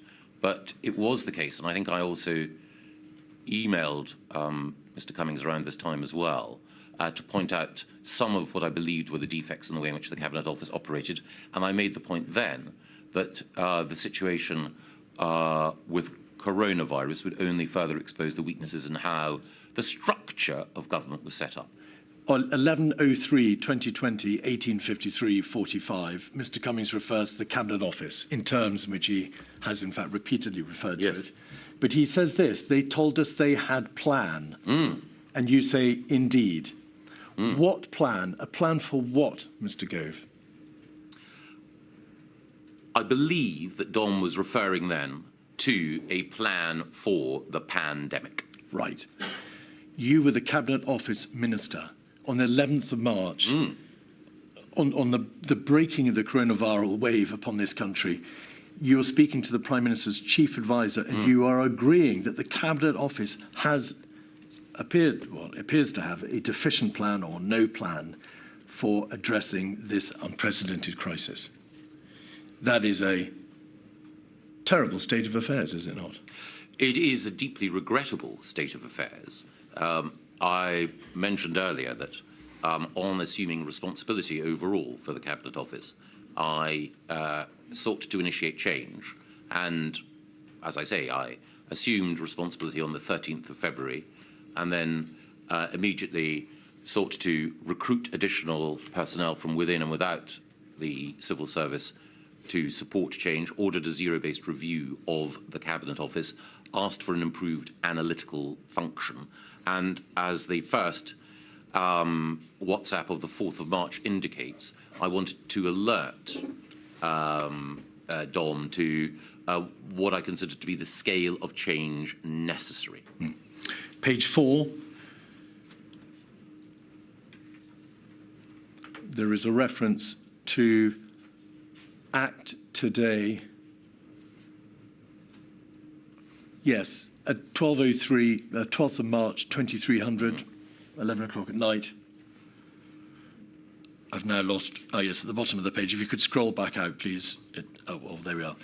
Michael Gove, you send to Mr. Cummings a link for what appears to be an article or an op-ed or piece of information entitled "Act Today or People Will Die." Yes. You were under no illusions about the seriousness of the government's position, were you? No. You were concerned that were not more stringent steps to be taken and were the government not to act more speedily, people would die. Yes. All right. And in particular, The reference to that article by Thomas Pueyo the article had been sent to me by friends who worked outside government. You mentioned that earlier, that you had been provided with information from outside government. But was this material that friends had sent you in relation to a possible response to the coronavirus crisis, or related to steps that the government believe should be taking? Thomas Pueyo's article was intended to act as a wake-up call to governments across the West. And so it wasn't specific to the UK, but the arguments that he made about coronavirus weighed with me. I'd read other material beforehand that had provoked concern, but this seemed to me to be the best, clearest, and most urgent expression of the need to act of anything that I had read, and I wanted to make sure that it was shared across government so that people could see essentially the reasoning that had reinforced my conviction that we needed to act. This is not a hindsight debate, is it? Your friends and your colleagues outside government were sending you material, imploring the government, or imploring you to act. They were doing so on the basis of information and material which was available to them, and no doubt in large part publicly available. Is that correct? Yes, and I deliberately sought information from friends outside government whose opinion I trusted, because I wanted to make sure that I had alternative sources of information to test the views that were being expressed by government colleagues and others. Yes. Evidence has been given to the inquiry to the effect that there was, over the weekend of Saturday the 14th and the 15th of March, a change in strategy. Yes. Regardless of whether it was a real change in strategy or whether it was a scaling up of an existing strategy, and whether or not there is a distinct conceptual difference between mitigating the impact of a virus and suppressing it. What, in your view, was the driver for that change in approach, that dawning realization over that weekend? Was it the information from SAGE in relation to the workings of and the work done by Imperial College and the London School of Hygiene and Tropical Medicine? Was it the CMO? Was it Mr. Cummings and Mark and Ben Warner and Helen McNamara and Imran Shafi, who had met to discuss the crisis and their understanding of the emergency? What was the push? Where was it coming from? Well, I think the fact that you cite so many examples shows that there was a convergence of thinking in different institutions from different individuals about the need to act. I was not aware of Neil Ferguson's work until after that weekend. In fact, I don't think it was shared publicly until after that weekend. A great deal of weight has been placed on Professor Ferguson's work as influencing government decision-making. I think it's fair to say that I and others had come to these conclusions before that. What weighed with me were the numbers. Why was the drive such that it was, or the dawning realization on the part of the various parts of government and the people within it, not coming from the DHSC, the Department of Health, the lead government department responsible for health? I do believe that weekend, as I recall, the Secretary of State for Health was also, like me, keen on the exercise of greater caution when it came to dealing with the virus, and was, like me, I believe, an advocate for very uncomfortable restrictions on civil liberty in order to deal with the health emergency. The Secretary of State himself engaged in what became, of course, the lockdown debate and the need for more stringent measures. But why wasn't institutionally the DHSC, its officials, its advisors, its civil servants, responsible at that stage, the lead government department for the response to the crisis, not driving the government machine forward to this conclusion? I believe it was the case that the Secretary of State and others within DHSE would have been pressing upon Number 10 and the Prime Minister the need to act at that time as well. Well, I'm afraid I need to press you. You say you believe. Have you seen emails or communications from the DHSE institutionally to the Prime Minister saying, we're behind the curve, we've missed a trick here, we are delayed, and there is an urgent need for more stringent measures, and we need a change in strategy? No, but my recollection of the conversations that I had around that time was that the Secretary of State was of that view. And I should say that I'm pretty certain that he would have communicated that in conversation with the Prime Minister. But again, I would not have been in all of those conversations. And one of the reasons why I texted and emailed as I did was to alert people to my concerns and to hope that if they were, as I believe both Dominic Cummings and Matt Hancock were, if they were of similar mind, to feel strengthened in their desire to push forward with these restrictions, because they would know that they had my support. On the 12th of March, as we know, there was self-isolation for individuals who were symptomatic for 7 days. After the weekend, on the 16th of March, Cobra decided that there needed to be further more stringent measures. And you'll recall the household isolation for 14 days, reduced contact, advice. Over 70s particularly must ensure that they reduce contact. Yes. And there was a warning about the need to move to shielding imminently. On the 18th, Cobra decided to close schools from the 20th, just in very general terms, Mr. Gove.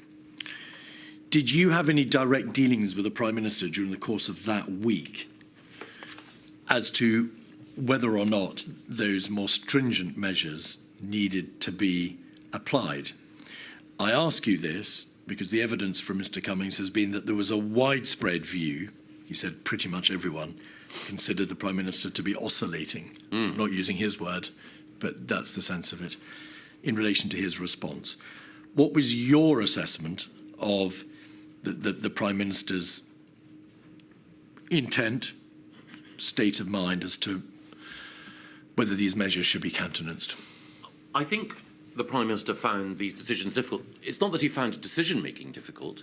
It is that a decision to restrict freedoms in an unprecedented way went against his instincts and the principles that governed his political outlook. The Prime Minister at the time, Mr. Johnson, was someone who was a liberal in so many senses, and certainly someone who found the idea of restricting free association deeply difficult, deeply opposed to his worldview, and therefore, as I think everyone knows, to contemplate such a big measure with the inevitable costs was a decision of huge weight. I believe that the evidence was clear that such a decision was unavoidable. Again, I'm sorry to interrupt. You say decision. You appear to be relating your answer, therefore, to the lockdown decision. I'm asking about the stringency of the measures during the course of that week. I think that almost every restriction of liberty, including the closure of schools, was one that the Prime Minister would instinctively have felt unhappy with. I don't think any of these decisions were taken lightly. In terms of the Prime Minister's decision-making style, the oscillation referred to, it's in the nature of the way that Boris Johnson worked that he wanted to see thesis, antithesis. That he preferred gladiatorial decision-making rather than inquisitorial. He wanted to see the two cases or the three cases rehearsed in front of him, or even rehearsed in his own mind. And I know that he would sometimes run argument A, and articulate it himself, and then run argument B and articulate it himself in order to weigh in his mind which was the stronger argument. Now, for some people, that style of decision-making or that way of running meetings was difficult to take. But I'd known the Prime Minister for some time and appreciated this was the way he needed to process information in order to get to an outcome.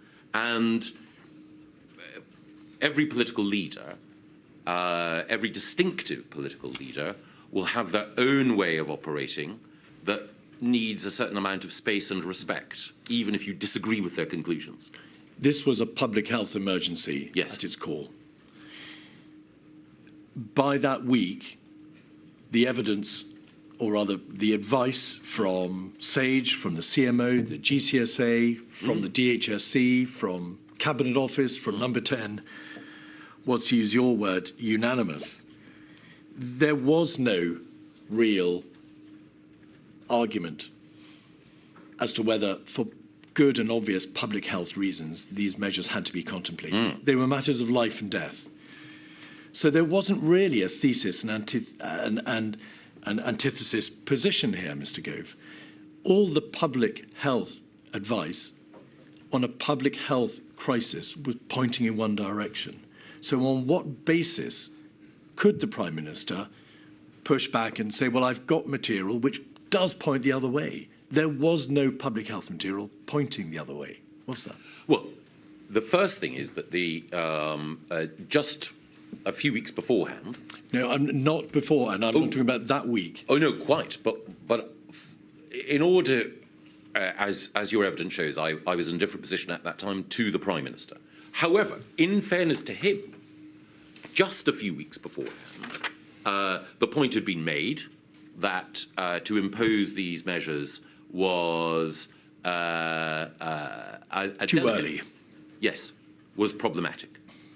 And I think he is the ultimate decision maker, and therefore I think any Prime Minister, is entitled to test propositions and to think, is the restriction of liberty and the economic damage consequent upon lockdown worth inflicting on people in order to prevent the spread of this virus?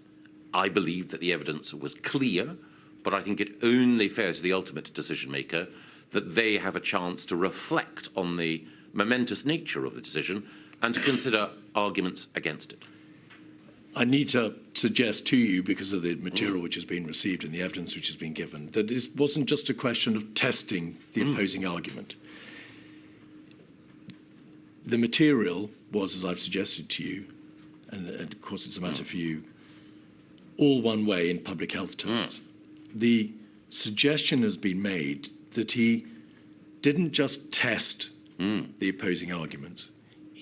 He was incapable of making a decision, or at least not sticking to a decision that he had already made. Is that a fair suggestion, would you say, in light of your experience and your closeness to the government machine at that time? No. On this occasion, I believe that it was a reluctance to embrace a decision rather than an inability to stick to one. Because again, as we discussed, the Prime Minister had a view that overreaction was often a greater danger. He also had a principled attachment to maximising individual liberty. Therefore, it was difficult for him, both from the point of view of his outlook on how to handle crises and the set of principles by which he guided his political life, it was difficult for him to contemplate something like this, especially when we had been told, as I say, just weeks beforehand, that these were measures that should only be applied for a limited period and at the right time. So the Prime Minister eventually concluded this was the right thing to do. I believe that that ultimate decision was right, and I believe that he made the case for it in public well. If it took him a little longer to come to that conclusion than others, we can consider the impact of that, but I don't think it was the case that he was oscillating. I think it was the case that he was weighing things before coming reluctantly but firmly to a conclusion. And this, may we presume, doesn't derogate from your earlier evidence, the effect that the government machine as a whole may nevertheless have acted too slowly. Personally, as the Prime Minister, you believe, took the decision, the ultimate decisions in that week and the week after, yes. timelessly. Yes, and again, the Prime Minister is the ultimate decision maker, but no Prime Minister takes decisions in a vacuum.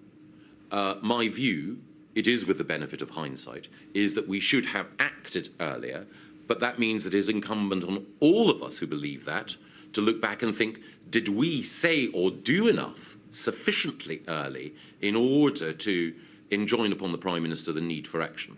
I mentioned, for example, briefly, Rory Stewart earlier, whom I believe was present. But Rory was only calling for the sorts of steps that we required in public on the 12th of March. Again, he was making it clear that we needed to act that day. That was the same day I shared the Thomas Pueyo article privately. So the consensus for action became firmer and clearer in that second week of March, with the benefit of hindsight, if only it had been firmer and clearer in all our minds earlier. Yes. But I don't think that one can single out the Prime Minister at the time for criticism. We all deserve our share, retrospectively, of criticism. You chaired the COBRA on Friday the 20th of March. Yes. Could we have 106-263, which is a paper on additional measures? These are the measures which were put in place on that 20th to try to achieve the overarching objective of a 75% reduction in non-essential social mixing. If we just look very briefly at page 1, paragraphs 2 to 4, we can see that there's a general position on compliance set out. And there's the history of the government steps are set out from Monday the 16th of March. If you could scroll back out to paragraph 3, there is a reference to latest public polling data, which shows a number of people who claim to be engaging in social distancing behaviours. And then over the page 4, paragraph 4, the mixed picture means there is merit in considering further measures to increase compliance. There's a reference to overnight polling. And then, as such, it is proposed that measures apply to the whole United Kingdom. There were some positive indications. If we go back to the first page, it's obvious, Mr. Gove, that tube travel was down, West End football was down, Google Place data showed significant drops. So the position on the Friday appeared to be, is this correct, that there was significant material showing that compliance was up, but it was just not enough. It hadn't reached, in broad terms, the 75% reduction in social distancing that was required. Just yes. As a general proposition, is that right? Absolutely. All right. Why didn't COBRA consider expressly waiting to see whether or not the measures which had been put in place on Monday the 12th would have effect over a longer time period? There is an acceptance that it's not good enough. But why could COBRA not have waited? And by extension, by analogy, why could not the ultimate decision on Monday the 23rd have been delayed a bit more to see whether or not these compliance figures would continue to go in the right direction and reach the right levels? Because the virus was spreading exponentially, and the risk was that the NHS would be overwhelmed. We'll come to look at the NHS in a moment, but was there debate on the Friday about the hard data presented in relation to the impact on the NHS, hard data relating to the likely mortality rates that would continue to go up if the measures were not imposed, and on the need or the possibility of waiting further? The inquiry well understands exponential growth and evidence has been given by Professor Sir Chris Whitty as to what it means in practice. Yes. Unless you get on top of exponential growth, it will continue, and it will continue relentlessly until the country is completely overwhelmed, and the death mortality rates are absolutely intolerable.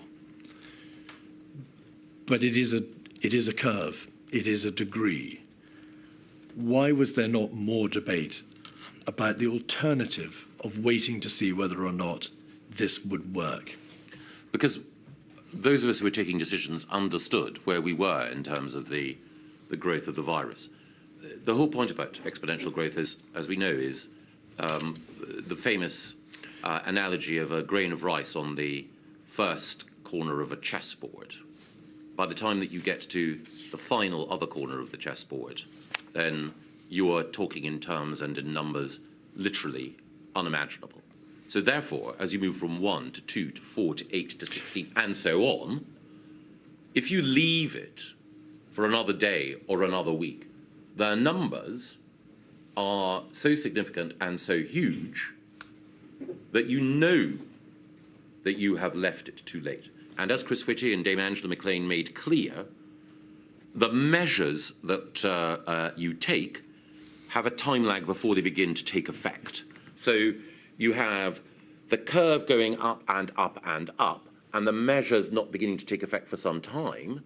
So therefore, you do need to hit the curve at the earliest possible point when you know that growth is exponential. You all knew that there was exponential growth. That is the nature of this virus. Once control has been lost, it will spread inevitably exponentially. And you knew that on the 12th of March when the first measures were imposed, and on the 16th of March, and then on the 20th of March. Yes. But notwithstanding your understanding of the risks of exponential growth, you were still prepared as a government to try those measures. You didn't say on the 12th and the 16th, well, the central feature of exponential growth is it's going to be terrible and it will overwhelm us unless we have a lockdown. You were prepared to countenance measures short of a lockdown. Why didn't you give longer for those measures to work on the premise that on the 12th and the 16th of March, you knew you were dealing with an exponential crisis already? I think it was the case that both in the communications that I had with people on the 12th and also, as I think Imran Shafi's notes of the meetings that occurred that weekend show, I was pressing at the time for the most vigorous action as early as we possibly could. Can I interrupt you there? Are you saying, therefore, that you would have countenanced and you believed that it was appropriate to impose a lockdown perhaps on the 16th or the 20th of March? Oh, yes. Right. And what about the week before? Well, I came to the conclusion during the week, as I mentioned, of the 9th, 10th March, that it was necessary. And as I say, the Thomas Pueyo article, I think, crystallized that imperative in my mind more than perhaps anything. Do you call in the Cobra meetings that you chaired and attended in the week of the 16th of March for a lockdown to be imposed that day? I don't believe that I did, but I do believe that my communications to other decision makers shows the position that I took, but I would not have wanted to, given that the nature, certainly when I chaired Cobra, was to act as a chair rather than an instigator or an advocate. My instinct would have been, and at that point, to seek consensus and to give effect to collective government policy. Mr. Gove, sorry to interrupt. You've obviously referred to the article that had some influence on you by the sounds of it. Did you have access to other material from, for example, scientists who advised against a lockdown? Did you get that kind of material to consider? Later on, yes. I paid attention to the arguments put forward by people like Carl Hennigan and the authors of the Great Barrington Declaration and others. I think that obviously their point of view I respect, but the propositions that they put forward I think were just undeliverable. The idea that we could shield the elderly and allow young people free rein I think, given the nature of multi-generational households and so on, they would not have been effective in mitigating the virus.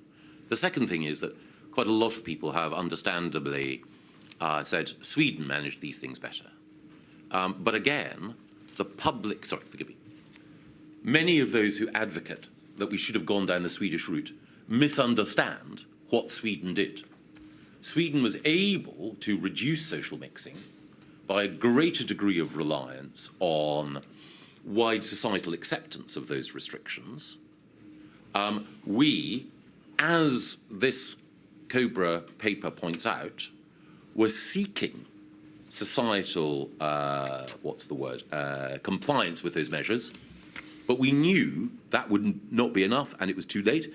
And indeed, as I think the evidence of the inquiry points out, Anders Tegnell himself, when he was invited to speak to the Prime Minister, said, you should act. So again, people, I understand how this happens, having been a journalist, people in the media will sometimes paint a picture of what's happening in order to create a greater sense of drama or divergence. So Sweden, libertarian nirvana, Britain, lockdown dystopia. Actually, the approach taken by both countries is more similar than many would like to admit. Another point as well, if I may, people also sometimes make the argument that there was a tension between the economy and health. Now, obviously, lockdown creates problems for the economy. But, as I subsequently wrote in an article in the Times to explain our reasoning, if we had allowed the pandemic to develop without taking the steps that we did, the NHS would have been overwhelmed, and that would have meant an impact on economic activity far greater than that we had to endure. So when people talk about the trade-off between the economy and health, when you have the virus, you need to respond in a way that protects both the health service and the health of the nation and the economy. Can I ask you, just for the few remaining questions on this subject, to focus on that week of the 16th of March? Of course. You said when you chaired Cobra, your position was that you should act as a chair rather than as an instigator or an advocate. You wanted to seek consensus. The material, Mr. Gove, shows quite clearly that over the weekend of Saturday, the 14th of March, and also latterly in October, November, and then again in December, you made no bones at all about the need for the particular measure under consideration, ultimately lockdowns 2 and 3. You made your position on what should be done perfectly plain. Having acknowledged that your own view was that a lockdown was required to be imposed in the week of the 16th of March, why did you, in these Cobra meetings, one of which you chaired, not say, I, Michael Gove, believe the only way forward, the only sensible route is a lockdown now to save lives? I believed that I had communicated my views clearly in every forum where I could. It's in the nature of ministerial life that sometimes you chair a meeting of a subcommittee or a cabinet committee, and your job there is to act as the neutral chair seeking consensus. Then sometimes you are an advocate for a particular position, your own departmental position or your own deeply felt position.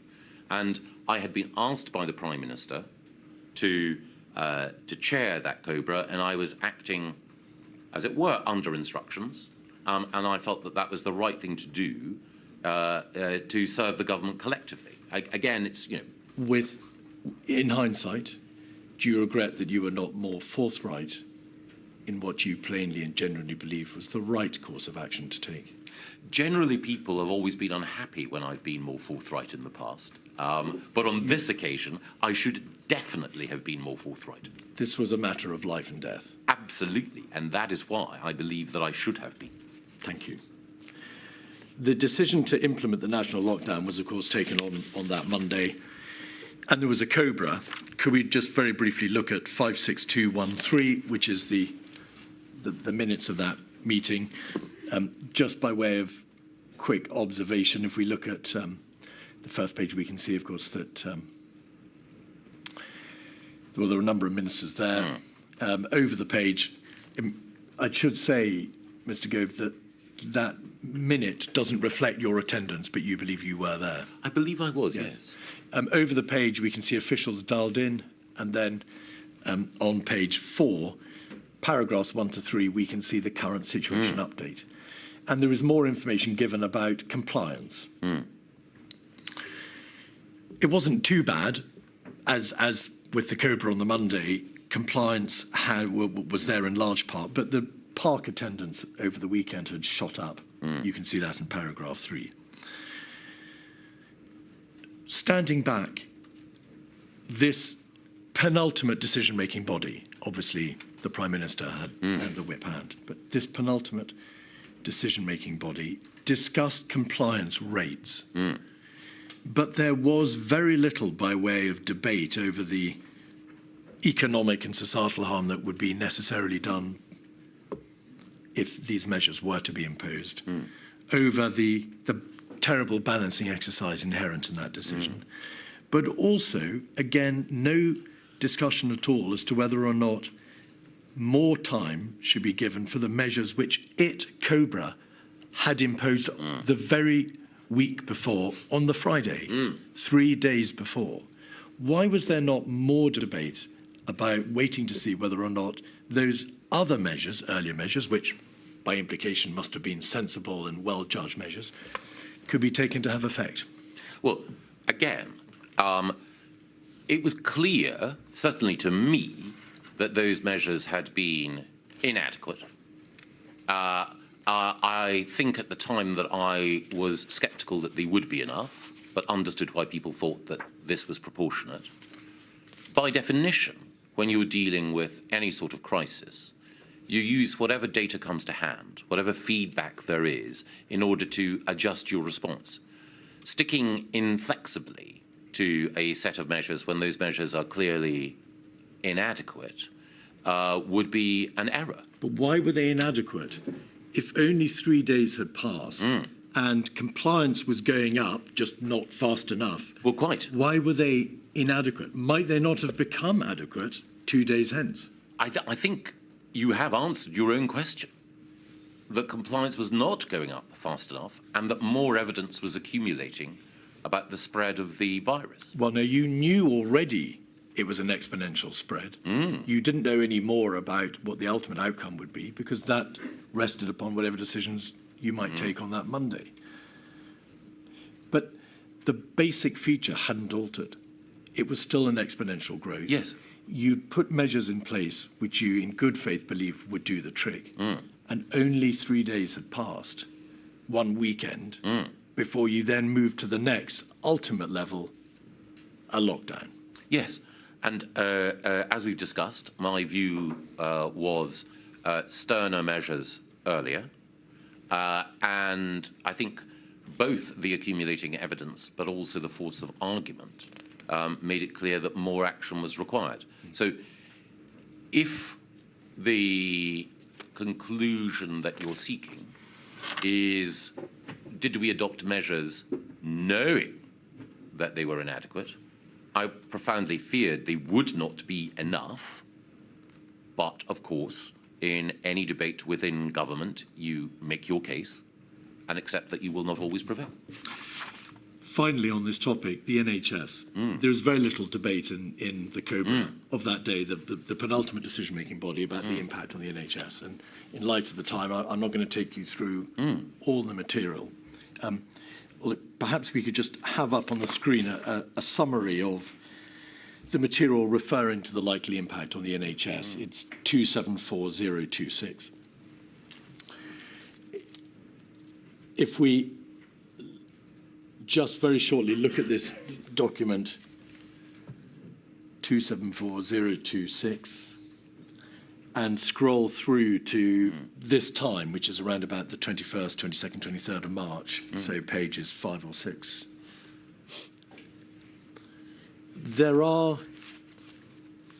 perhaps one more page, there are multiple references to the likely impact on the NHS being either overwhelmed Yeah. or overtopped or collapse. Yes. And then if we go forward one page, on the 8th of page 8, we can see on the 21st of March at a COVID meeting, the Chief Medical Officer gives figures about how ITU in London might be overwhelmed. If you go forward one page further,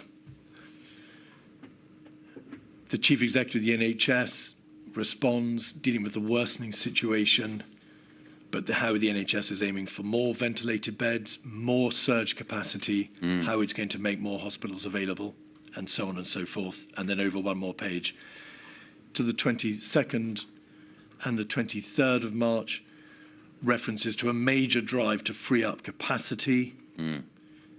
Occupancy now at the lowest than in more decades.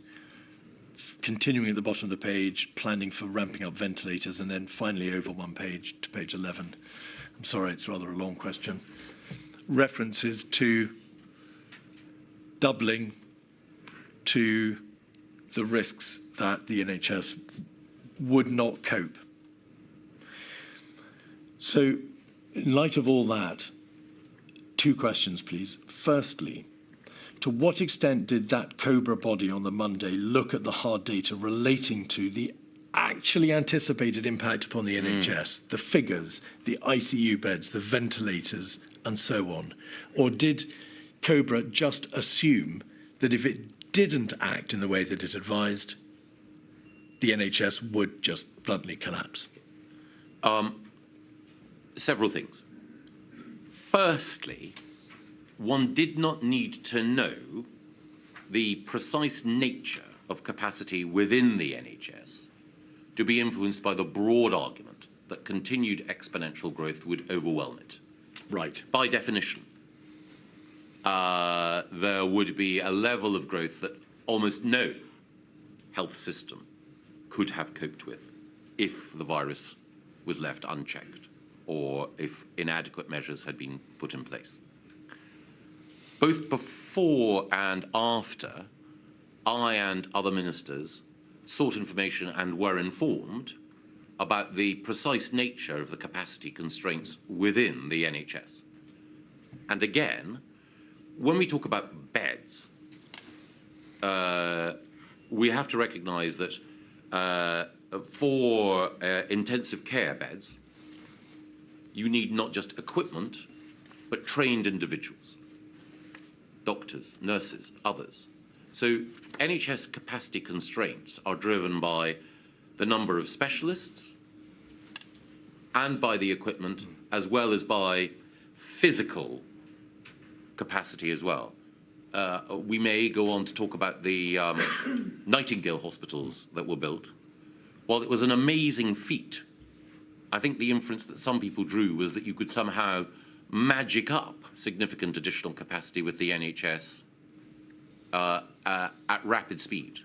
The truth, of course, is that what you're fundamentally relying on is not just ventilator capacity, but the capacity of trained clinicians. Staff. I don't wish to get into the debate about the actual mechanics, the operating mechanics of the NHS. The question is this. There was, it appears, a general assumption that if these steps were not taken, the final step of the lockdown was not taken, then on account of exponential growth, the NHS would ultimately, at some unknown point in the future, collapse. Yes. There was an alternative in that sense. What debate was given as to the difference, the distinction between the likely impact on the NHS under the Friday the 20th measures, as opposed to the lockdown measure being advocated on the Monday? Did anybody in COBRA say, well, hang on, what will be the practical difference in terms of the impact on the NHS of this final step as opposed to the measures which you imposed on the Friday? As I recall, I think everything revolved around whether or not we could suppress the growth of the virus or whether the virus would continue to grow exponentially. If you suppress the growth of the virus, reduce R below 1, then you can begin to see at some point the curve coming down and the pressure removed, or at least reduced, on the NHS. If it goes up, i.e. if you're not managing to take R down below 1, then sooner or later, the NHS will be overwhelmed until you get it back below 1. And so are you saying then that what Cobra concluded was that only this final ultimate step would suffice to bring the R rate below 1, that you couldn't Yes. gamble that the earlier measure on the Friday would be sufficient? Yes. You had to take that final step because only that would give you the sufficient degree of sureness that you were doing everything you could to bring R below 1. Exactly. Right. Can we now then turn, please, to an entirely different subject, which is the structures within government for responding to the crisis, because you became chair of what was then known as COVID-0. And also, I want to look at the degree to which you liaise with the devolved administrations, which is another extremely important issue. I'm just going to try to summarise the position structurally, and if you just indicate whether or not you agree, and then we can move on swiftly to the nub of the issue. COBRA, the devolved administration health ministers attended initial COBRA meetings. Then, of course, the first ministers attended, Mr. Drakeford from the 18th of February, the remainder from the 2nd of March. Is that correct? You attended 16 COBRAs between March 20 and February 22. You sent a note to the Prime Minister on the 30th of November 2020 highlighting the shortcomings of the COBRA machinery. I think you've been forced out of COBRA because the video technology didn't work. Yes. Just this simple question, please. Had there been any changes to the machinery within COBRA, within the corridor and the rooms, or the rooms particularly in the Cabinet Office, between March, when the crisis crashed upon this country, and November, when you wrote that note to the Prime Minister about the shortcomings in the machinery? Had there been changes? Had the room been updated at all? I think there were some changes, and I thought I'd have to check. COBRA can refer both, please forgive me, to one single physical room, but also to the act of convening people. And I'm not sure how much I can say, actually. But there is more than one COBRA room. Yeah, the inquiry understands that. Were there significant changes to the machinery, the data links, the video Insufficient. and so on? No, were there changes between March and November? I believe there were, but they were clearly insufficient. Right. You took part in what was called the Quad. That was a group of ministers comprising the Prime Minister, the Chancellor of the Exchequer, Mr. Hancock and yourself in the early part of the crisis. From March, there was instituted the 9:15 meetings in Downing Street, which were chaired by the Prime Minister. Is that correct? Yes. They took place between the 17th of March and the 15th of May. You note in your statement that those meetings were important, but there was a limit on what they could do because of the exigencies of time, the need to update the Prime Minister, deal with the daily events of government and so on. Then you chaired what was known as the General Public Services Ministerial Implementation Group, the GPS MIG. And that was convened between March and May, correct? Yes. You raised in emails to other ministers and to the Cabinet, Mark Sedwell in the Cabinet Office, your concerns about whether or not the right governance structures were in place. And in part, as a result of your raising of those concerns about the MIGs, in May, the MIGs were done away with, and there was then a system known as COVID-S and COVID-0. Is that correct? Yes. Did you have, in March 2020, email correspondence with an advisor in Downing Street called Munira Mirza, who I think was in charge of the policy team there, about the way in which the MIGs were operating, in particular the health MIG, which was being chaired by Mr. Hancock? I believe I did, yes. All right. But it matters not because in the end they were done away with. COVID-S and COVID-0, COVID-S was chaired by the Prime Minister. Yes. But he also chaired COVID-0 occasionally. Yes. But you were the main chair. And those meetings started in June, and COVID-0 went all the way through to February 2021. Yes. Would it be right to say that COVID-0, the body you chaired, convened over or around 150 times between May 2020 and September 21? I believe so, 145. And we've heard evidence that COVID-19 Task Force was the secretariat for COVID-0. Yes. Helen McNamara raises this issue in her witness statement. She says, if there is to be a criticism of COVID-0 and COVID-S, and Mr. Gove, the evidence quite plainly shows that COVID-S and COVID-0 operated at a much better level than their predecessors. Her concern would be that they were quite narrow, that the full cabinet is better at bringing in a wider perspective, a body that is more grounded in consequences and in the complexities of the world as it is. Would you agree with that, that if there is a deficiency, if there was a deficiency, they were quite narrowly comprised bodies? No. Why not? I think that for effective decision-making, when you're dealing with a crisis, the cabinet is currently constituted, and this is no reflection on individuals, simply on size, is unwieldy. So when dealing with crises, there have always tended to be inner cabinets, war cabinets, or similar. Now, one can argue that perhaps the wrong people are around the table, but I think that the cabinet for as a structure, given the need for rapid action, as I say, doesn't meet the need of the hour. And we saw that in, for example, the Falklands War, where decision-making needed to be taken in a nimble way by the Prime Minister, her then Foreign Secretary, Defence Secretary and Chancellor. Why do you say that in your witness statement that there was, in fact, a need to bring the wider cabinet into decision-making, and when it was done, it was occasionally too little, too late? Well, there are several points there. The first thing is that you do need to have, first of all, a strategy team, an inner cabinet of whatever composition.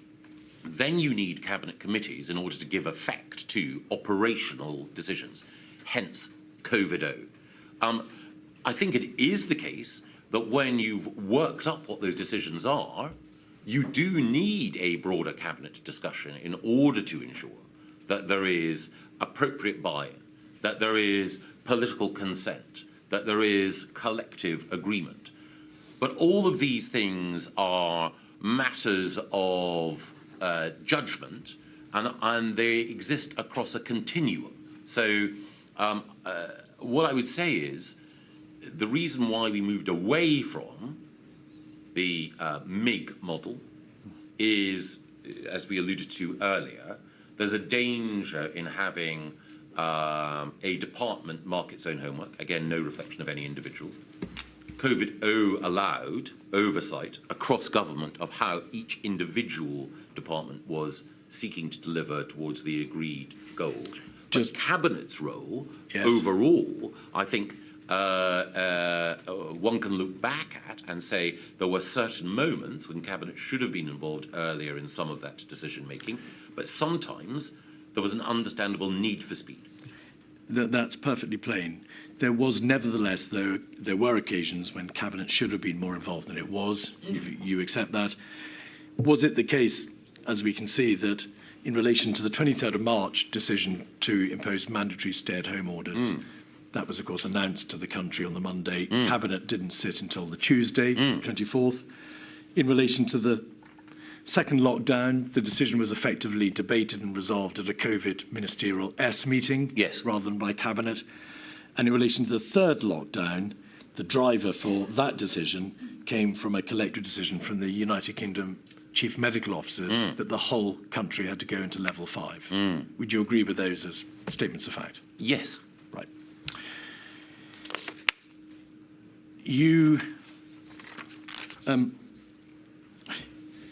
a glorious message chain in September 2020. So if you're moving on, Mr. Keith, I've been asked to break at 2:45, but it's entirely whether... Milady, that's a perfect moment. Is it? I'm sorry we have to keep breaking, Not at all. Mr. Gove. I have also been asked to take a 50-minute lunch because we have so much to get through today. We're determined to make sure we get through your evidence today, Mr. Gove. And so I shall return at 1:35.